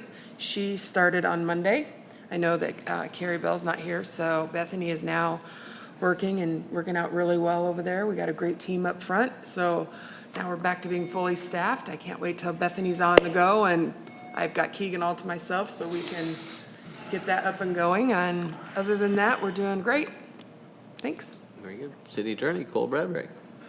I just want to say welcome to Caitlin Schultz, our new Parks and Recs manager. She actually worked for my wife and I at our business in town several years ago, and we were sad to lose her to bigger and better things. And I know y'all are going to love her at Parks, and she's going to do a great job. So I may have been one of her references, and I think I hopefully gave a good enough one. So, yep. Very good. Thank you. Chief Davis.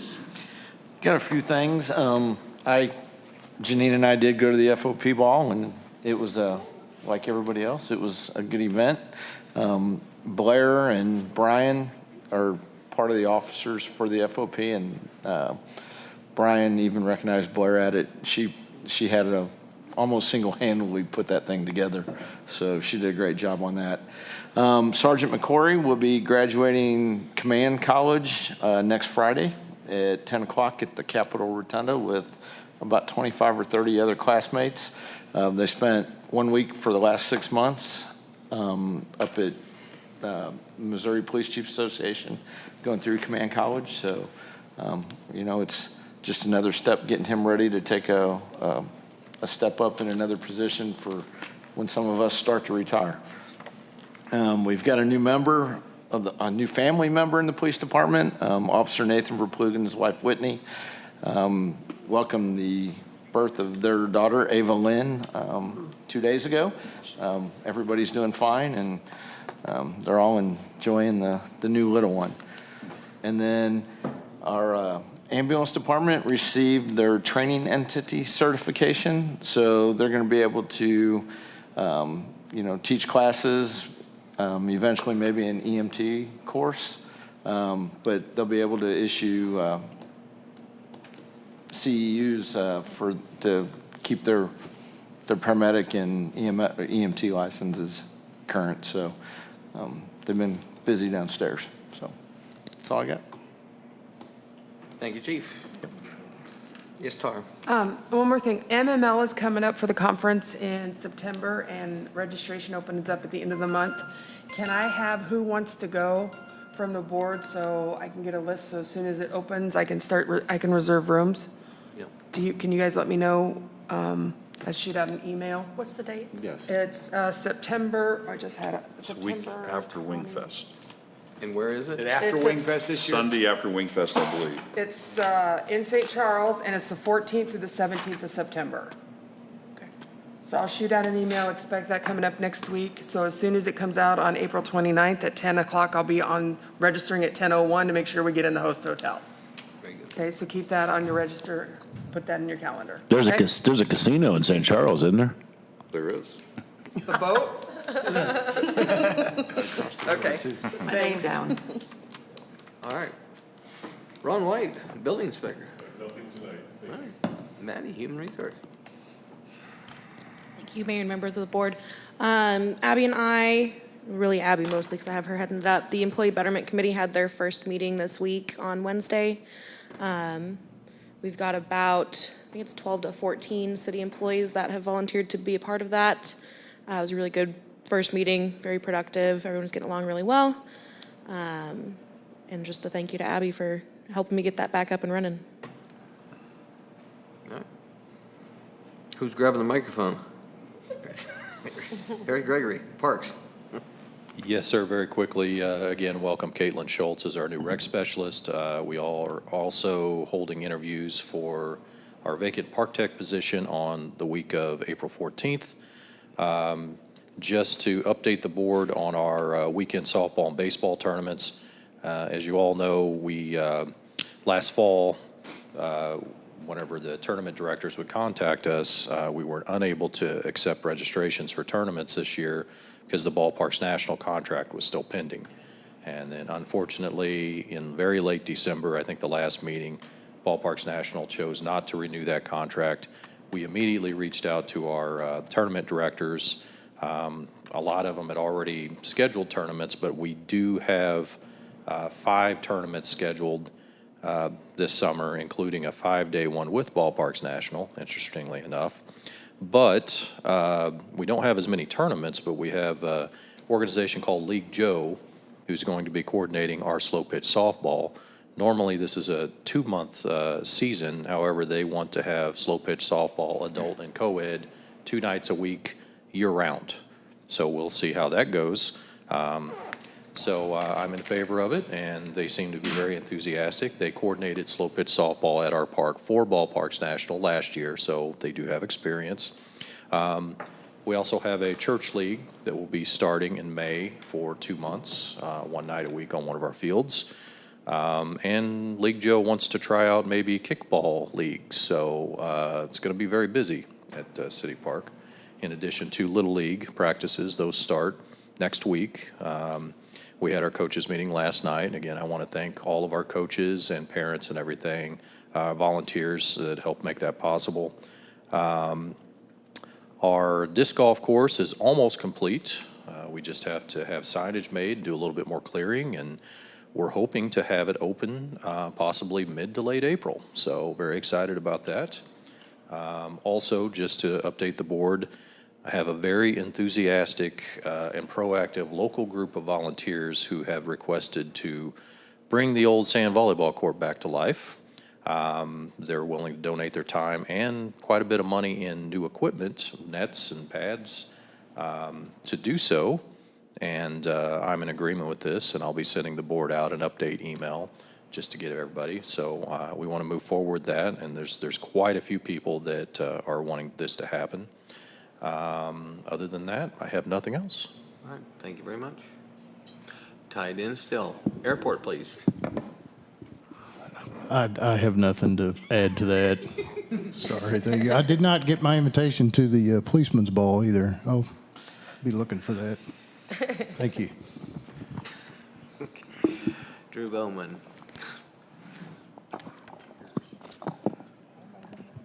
Nothing to add this evening.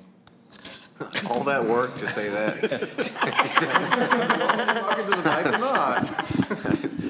Alderman Ross. So I have several things. Most importantly is recognition, and I want to recognize Todd and Maddie for your work with the insurance company on the additional funds that we got. I think it was like $10,000. So appreciate you guys challenging them apparently, because it did seem to me that that was a very small amount. So great work on both your all's parts. To answer Mr. Snyder's question around who voted for that, back from what I gather, that was in 2012. And I don't know if there was anybody possibly on the board other than Kevin. So I don't know who voted for it, all right? I know we were told, and I don't think there was a vote. I think there was a discussion about whether it was a good idea at the time with COVID. A lot of things were crazy, that we were going to pause those fees. And I think that was just a general discussion. I don't think there was any vote. And I think that in general, we were told that they were going, that the staff recommended to put those fees back in, but there was never a vote either. Okay, that's the best I can give you, and it's not quite as clear as you'd probably like, but that's pretty much from what I gather what happened, okay? The question about the PRV, I realize that we moved on, but I want to just say this. I am open to any suggestions, but like Alderman Hoppin said, as long as we don't reduce services.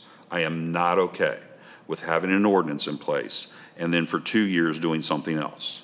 That's how organizations are less than efficient, okay?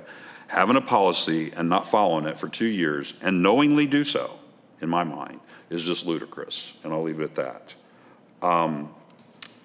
The Ballparks National, with the discussion with Eric, I've become, in that discussion, become very disappointed with Ballparks National, because what it seems to me like they've done is that they've bid to utilize our fields and then decided to reverse it or decided to change their mind, and all they did was burn up a bunch of times where we could have got some tournaments taken care of. So let me ask you this question. Do we have anything in writing for the days or weekend that they think that they might be able to bring one down again? Because to be quite honest, and with all due respect, I know, Mr. Mayor, you're a good friend of Dallas's. I'm not sure I believe anything that comes out of their mouth right now. So my question is, do we have anything in writing for the days that they are reserving it? Because I really would like not to see them reserve it for the next 2 or 3 or 4 months, and a couple of weeks ahead of time call them, oh no, we're not going to be there, and by the way, you know, we're not going to pay you either. So what do we have? We have nothing in writing. I can request that. I would recommend with Ballparks National that we have something that makes them, for lack of a better term, responsible if they do not complete the activities that they, because to be quite honest, I'm not convinced that they will, based on their history. So that's just my opinion. Do whatever you guys like. That's your all's role. Let's see. Oh, MML. We had a great time at MML, and to be quite honest, I think that it's very interesting that we talked with each of our representatives about Bill 661, I think, all right? For those of you that don't know, the cable companies keep gnawing on cities to try to get things cheaper for themselves. And they've failed in many cases, and each year they come back with something. And this year their deal was, well, if our cable is in your right-of-way that you gave us access to free, at least in this city, if you guys decide to expand your sidewalks or expand your roads or whatever, and you need us to move that cable, then we want you to pay us. And they try to get that into statute. And each of our representatives voted against it. I guess it was a close vote, but I don't know what the vote was. But apparently, I'm sure that made somewhat of a difference in the fact that that got voted down. And I'm fairly confident that us that visited with those representatives had made some difference on what they voted for also. So sometimes these MML conferences, even though we learn stuff, they can make an impact too. And so they can be very valuable. And I think that's the most direct, how would I say, visibility to an influence that we've had, but we made one this time, I'm sure. I'm trying to see, if we could in the future get invited to the police ball somehow, Todd, on the list or whatever, because I didn't even know one existed, let alone one was going to happen. I told him. I will mention that to the board. Okay. Yeah. Since that's not actually ran by the police department. Fair enough. That's all I get it. local law enforcement. I so get it. I'll let I'm glad them know. it's going on, and I might be interested in going too. And then lastly, Devin, can we get an electronic file of the budget individual? I tried to print one from the only one that I know that's out there is from, on the agenda from December, and because either my computer or the way things work, it wouldn't print something like that, even to a PDF file. It's on the website. It's on the website. Correct. Okay. I have a bookmark. Do you want me to send you one? I can find it on the website. Didn't realize it was there. Thank you. I'll send you a copy. I'll get it. I can drop it down. Didn't realize it was on the I website. could actually do that. I can get it if it's on the website. Didn't realize it was there. In the past, those things have usually been emailed to us, so I didn't realize that they just sit on the website without being emailed to us. I That's can all I email have. it Thank out you. as well. If you would like, I can email I get it. All right, is that it? That's it. All right. Alderman Rose. Yes, thank you. Yes, first of all, I'd like to congratulate Maddie and Chief, and also like to welcome the new staff members, Bethany, the new billing clerk, and Caitlin, our new recreation specialist. I'd like to thank Jamie on the newsletter for spotlighting the ambulance. I thought that was very, very interesting and a very needy thing to do. Secondly, I have an interest to raise our city business license annual fee.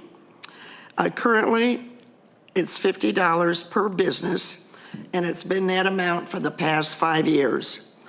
Prior to that, it hasn't been raised for a long time. Honestly, if I started doing some research on different towns, other cities such as in Branson, they have a standard fee of $25, but restaurants are treated differently. Those owners have to pay, depending on the number of employees, $50 for 2 to 5 employees, $75 for 6 to 10 employees, and $100 for more than 10 employees. I'm not suggesting that we follow that suit. Springfield has a $25 annual fee and for businesses, but they also have a charge $0 to $10,000 annual gross receipts and $105 for businesses that have $200,000 annual gross receipts. Columbia charges a $45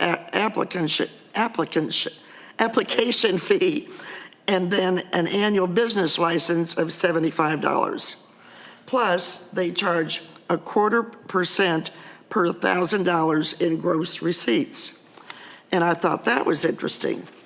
So I am recommending, and I'd like to have this put out for discussion, perhaps on the next agenda, next meeting, that we raise our fee from $50 to $65, $15 extra per month. And that's my thought. Thank you. Alderman Osteen. A few things this evening. Alderman Ross touched on my first item of business, and that was at the start of this meeting, a gentleman came forward and made some pointed questions to the board regarding a 3% service charge for credit card transactions to pay utility bills, for which the board gave no answers. Those comments and questions were never addressed. So my apologies to you that you specifically asked questions that we never gave you answers to. That was part of the citizens' communications agenda, and we specifically have on the agenda that they're not discussed at that time. Okay. I just felt bad that I felt things were out there hanging. I understand. Secondly, a few years ago, as part of the agenda for board meetings, we instigated a departmental list of projects and issues for which the board wanted updates per meeting. I've noticed on the last few agendas that sheet has disappeared. There's been nothing, everything was, Everything was resolved? yes. Then there's been nothing that what was also said was whenever we asked, whenever we had something, we would ask for it to be put on there. And there's nothing been added to it for quite some time. And the items have been taken off. Matter of fact, I was the last one to have a number of the items taken off because I had put them on there. So I thought one of the issues on there was the sidewalk master plan, especially concerning the sidewalks on 42, which I know is still an ongoing discussion. So I don't believe that was ever resolved because there's issues regarding costs, right-of-way. I mean, that's still ongoing, for which I feel like we should still be getting updates for. But once again, that whole list has kind of disappeared. The last time I saw that list, there were a good 7 or 8 projects on there, which I failed to see magically got resolved. I'm just bringing that up again to see if we can't review the last list that we had and see if there's still ongoing projects or issues, because a lot of things that get discussed on the dais seem to go to the back burner because they're not at our forefront for follow-up. So it's been probably 2-3 months ago, would be my guess. We went over all of the issues that were on there, and the board indicated they didn't want the sheet on there anymore because everything was updated. That was in and- my absence, so I'm And if sorry. they had any issues, that they would bring them forward, and I would make sure to update the board. Okay, so what is our backup plan for follow-up? Is it if you've got questions to members of the staff that we asked for a definitive, at the next board meeting, we want the answers to this question, or in 1 month's time? Because part of the appeal to that was the departments came back saying, okay, here's an issue or questions the board has. I will get you an answer within 2 weeks, or by X month, or by this date.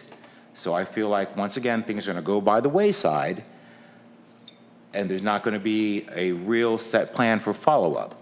It's my understanding that's the responsibility of the city administrator, and it was told the city administrator that it is her responsibility to make sure that doesn't happen. So if those items fall between the cracks as you're concerned with, that you all of a sudden see do you need to bring that up to the city administrator that she's not doing her job? Okay. Put me in my place on that one, didn't you? My next item of business, legislative conference. I gave a speech on this dais about a month ago regarding the role that the board plays, and I touched base on it's not just the twice-a-month meetings. The legislative conference in Jefferson City is a prime example of that, because we met with State Senator Bernstetter, our House Reps Jeff Vernetti, Jeff Knight, to basically discuss issues that are in front of Congress right now for the state that have direct impacts on the city of Osage Beach.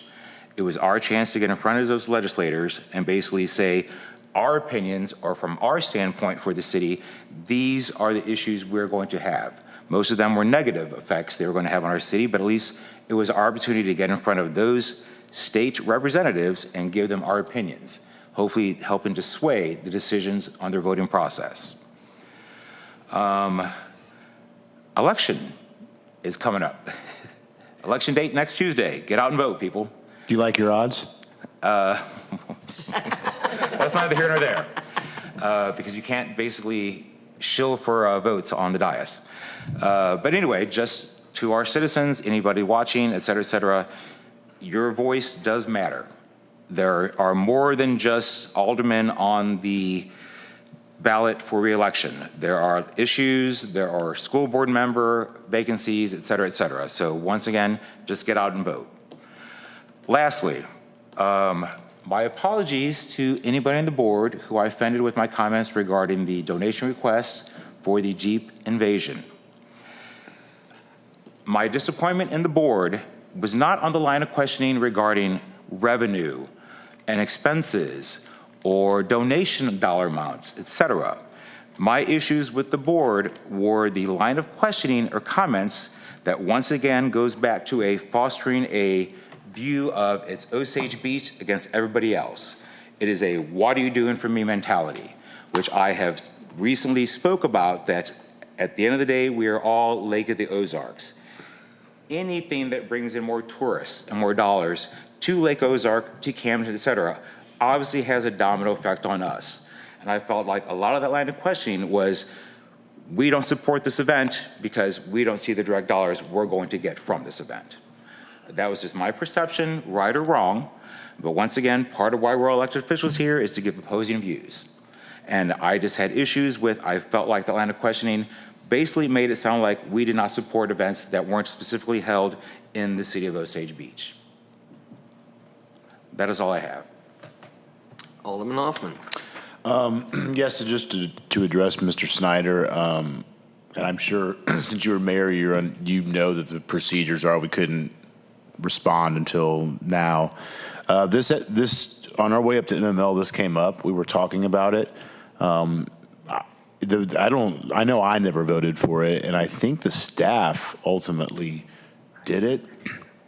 I'm not saying it's right or wrong, honestly, but we did have an opportunity. We were sitting next to, I think it was the PR director of Ameren, and we asked her, do you charge a surcharge when they use credit card? And she said they did. If they paid by check or if it came out of their account, it was free. But if you used your credit card, they did charge a surcharge. Well, this was directly from an Ameren rep. Well, fair enough. I'm just telling you that we looked into it, and that was the response we got directly from Ameren. And that's only one example. So, if it comes to a vote, I don't know how it's going to go, but we were looking into it. But no one up here voted yes or no on that particular topic. So that leads me to MML.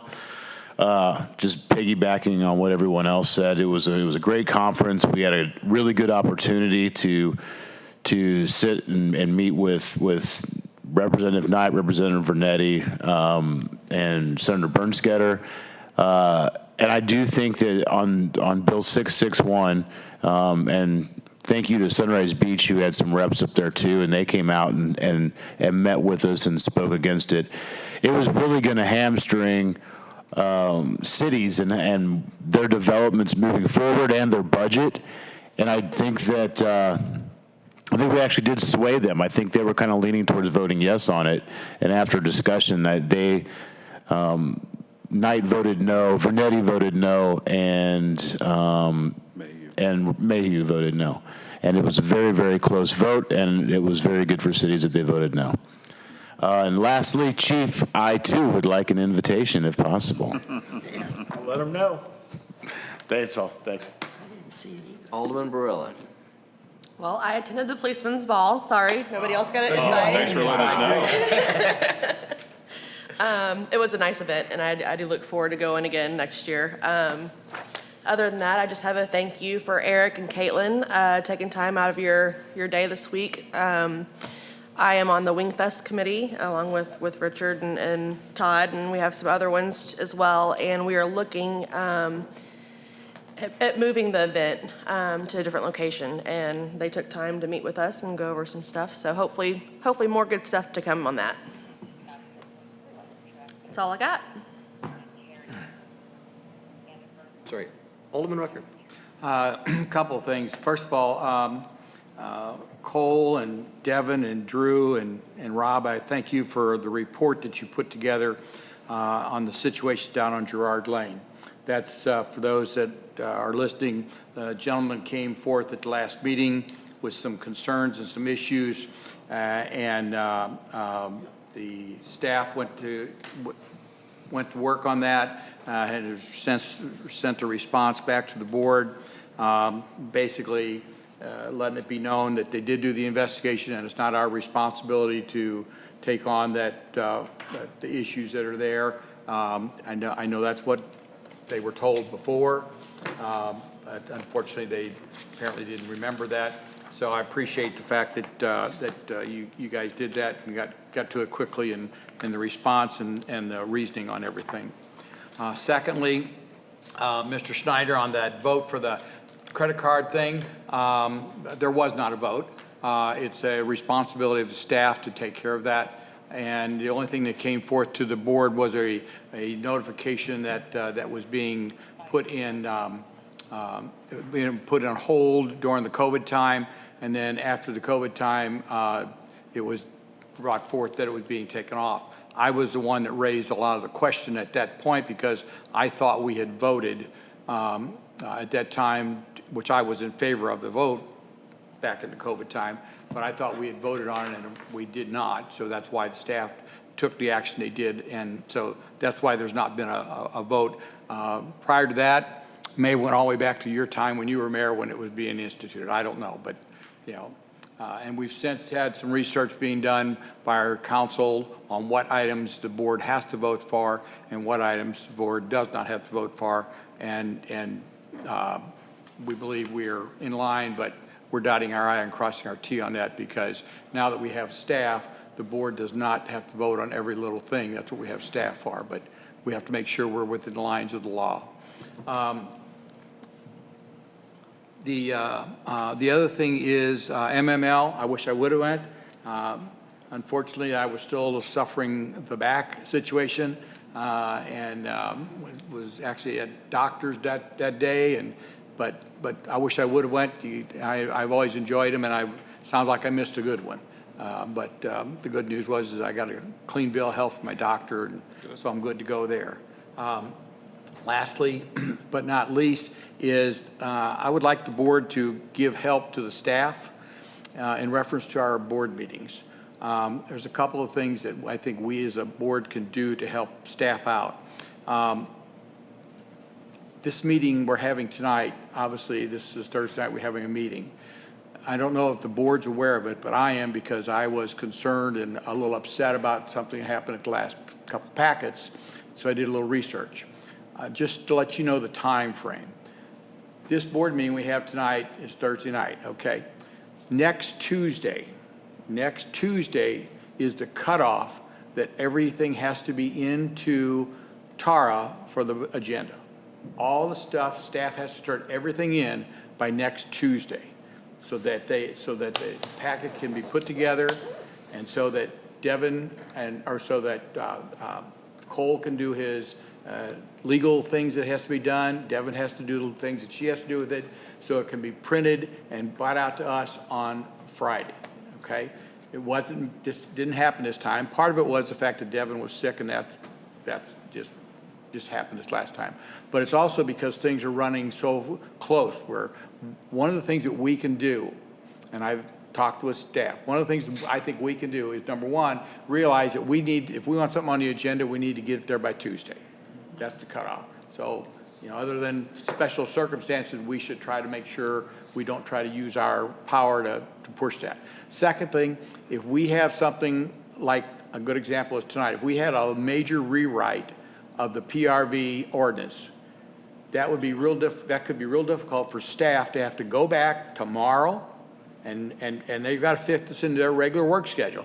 But they have to do that rewrite, if it's a major rewrite, and get it into TARA by Tuesday. Now, if it's a small rewrite, I don't think that we're out of line asking staff to fix it. But if there's a major rewrite, or if we have a discussion like tonight, and there's no ordinance at all, and we want staff to bring it back to us at the next meeting in an ordinance form, I think we're asking an awful lot of staff to get that done within a couple of days. They've got to do the research, they've got to do the writing, and I've written ordinances. I've written a lot of ordinances, more than any of the other aldermen have. And I know what time it takes to do the research, the state research, and check everything out. So I think we need to consider all that when we're thinking about what we're asking staff to do, so that they don't have to get so shorten their time so much, and the packet gets delayed, and then the packets are getting bigger, and then when it gets delayed, then it gets delayed to us. To be very honest, the next thing you know, I'm getting a packet on Monday, and I've got to review it by Thursday. It only gives me a couple days. I review the packet. I go through it pretty deep. And so I want the time to do it, and that's why I want the packet delivered to us on Friday. So I think that's some things that we, the board, needs to take into consideration on what we can do to help the staff out with that. So I just wanted to speak up on behalf of the staff for that. That's coming from me. That's not coming from them. That's all I have. Thank you. All right, thank you. I just have a few things. First of all, Mr. Snyder, I too heard your question earlier, and I apologize. I meant no rudeness by not answering then. The Citizens Communications section, as you know, is not where we answer questions back and forth, and that was a reason long before I got here. But if you can be here in 2 weeks, that would be great. I do know that the staff has been working on this, and they'll be prepared to have more answers next week. We've been thinking about it and working on it, and here at the next meeting, they'll go into more details at that time. Secondly, I was so happy to get an invitation to that policeman's ball. Actually, I had two police officers show up at my place of business selling me a ticket. So, no, it was great. I say that kind of tongue-in-cheek, but what a great event it was. And my wife and I went, and I tell you what, we had a delicious prime rib dinner there at the Encore, and then follow that up with last week at the volunteer appreciation dinner at the Elks Lodge. I don't know who got the prime rib, but I don't know which one was better. I mean, they were both good. So we have a lot of great restaurants in town. That Policeman's Ball was a great event, and I'm sure you'll all be invited and contribute to a worthwhile cause next year. We'll I too see. did not realize until they started talking about it that the last one was, pre-COVID. So Officer Blair and everybody else that helped out, thank you so much. It was a good time. And thank you to the Elks Lodge and all that showed up to the appreciations dinner. Next was, and Alderman Ross, I was actually going to talk about Ballpark National in a little different content, because there was a letter to the editor that came out on March 19th, as everybody settles back. It's not going to take that long. No, it was an article written by Dallas Martz, and yes, I think he's a class act out there. I think he's doing a nice job. I think he told me before that he's having to work with the hand that he was dealt, and that hand was not the best hand, but he's making do with it, and he's trying his best. In that article, he mentioned that there was a huge tournament coming to the Lake of the Ozarks area. They were hoping that grant would come in. It was not reestablished, and so it was disappointing, but they had pre-registered something like almost 150 teams. In that article, it went on to say that they were going to bring in about $300,000 at the ballpark and at least that amount of money to the businesses. And so I reached out to him, and we met last Monday. So and we met at my place of business so we could just sit and talk. And he told me they have the potential of 150 teams to come down here and play for that 5-day tournament. They were hoping that they would have another 2 fields set up by then, and everything he said in the paper and more. And I told him right then and there, I would like to be part of the solution. How can Osage Beach help if we can help? And he said, I need ball fields. And we've had our rocky road in the past with them out there, but I also knew that we had the potential in just a few short months having thousands of little kids running around the entire Lake of the Ozark area, staying in the hotels. And a lot of these people pre-registered. Maybe they shouldn't have put it out there anticipating the grant being back, but here they had an opportunity to bring in all these people here. So I said, how can we be a short-term solution to this problem? We need ball fields. So I went, right after we met, I left and I went and saw Eric Gregory at the ball field. I said, what do we have June 18th through it's 5 days, I think June 8th, Wednesday through a Sunday. What do we have going on then? We had a couple of things that weren't a big deal to move around, but they needed the entire fields. It's not a bunch of tournaments coming down here. Right now, it's that big one, bringing tons of people. So I said, can we move those things around? And he said, we can. And so we called Dallas, a conference call, and I said, hey, we got your ball fields. You can have your tournament. I mean, it's a short-term solution for a big problem, but working together as a lake, Alderman Osteen, that will bring thousands of people down here. We were able to help them out, but I do wish them well out there. I don't know what the future is going to hold, but at least this one big tournament, at least the Osage Beach City stepped up to the plate, and we, pardon the pun, I didn't even mean to do that. But we were able to help them out. So at least for that ball tournament, way to go, City of Osage Beach, and thank you, Eric Gregory and Parks Department. So with that being said, that's all I have tonight. Unless anybody has anything else to say, I would entertain a motion to adjourn to executive session. Motion. Alderman Rucker, do I have a second? Second. Alderman Morose, all those in favor? Aye. Aye. I'm sorry, roll call vote to move into executive session. Okay. Alderman Hoffman, sorry. Alderman Hoffman, Yes. Alderman Barella, Yes. Alderman Rucker, Yes. Alderman Ross, Yes. Alderman Rose, Yes. Alderman Osteen. Yes.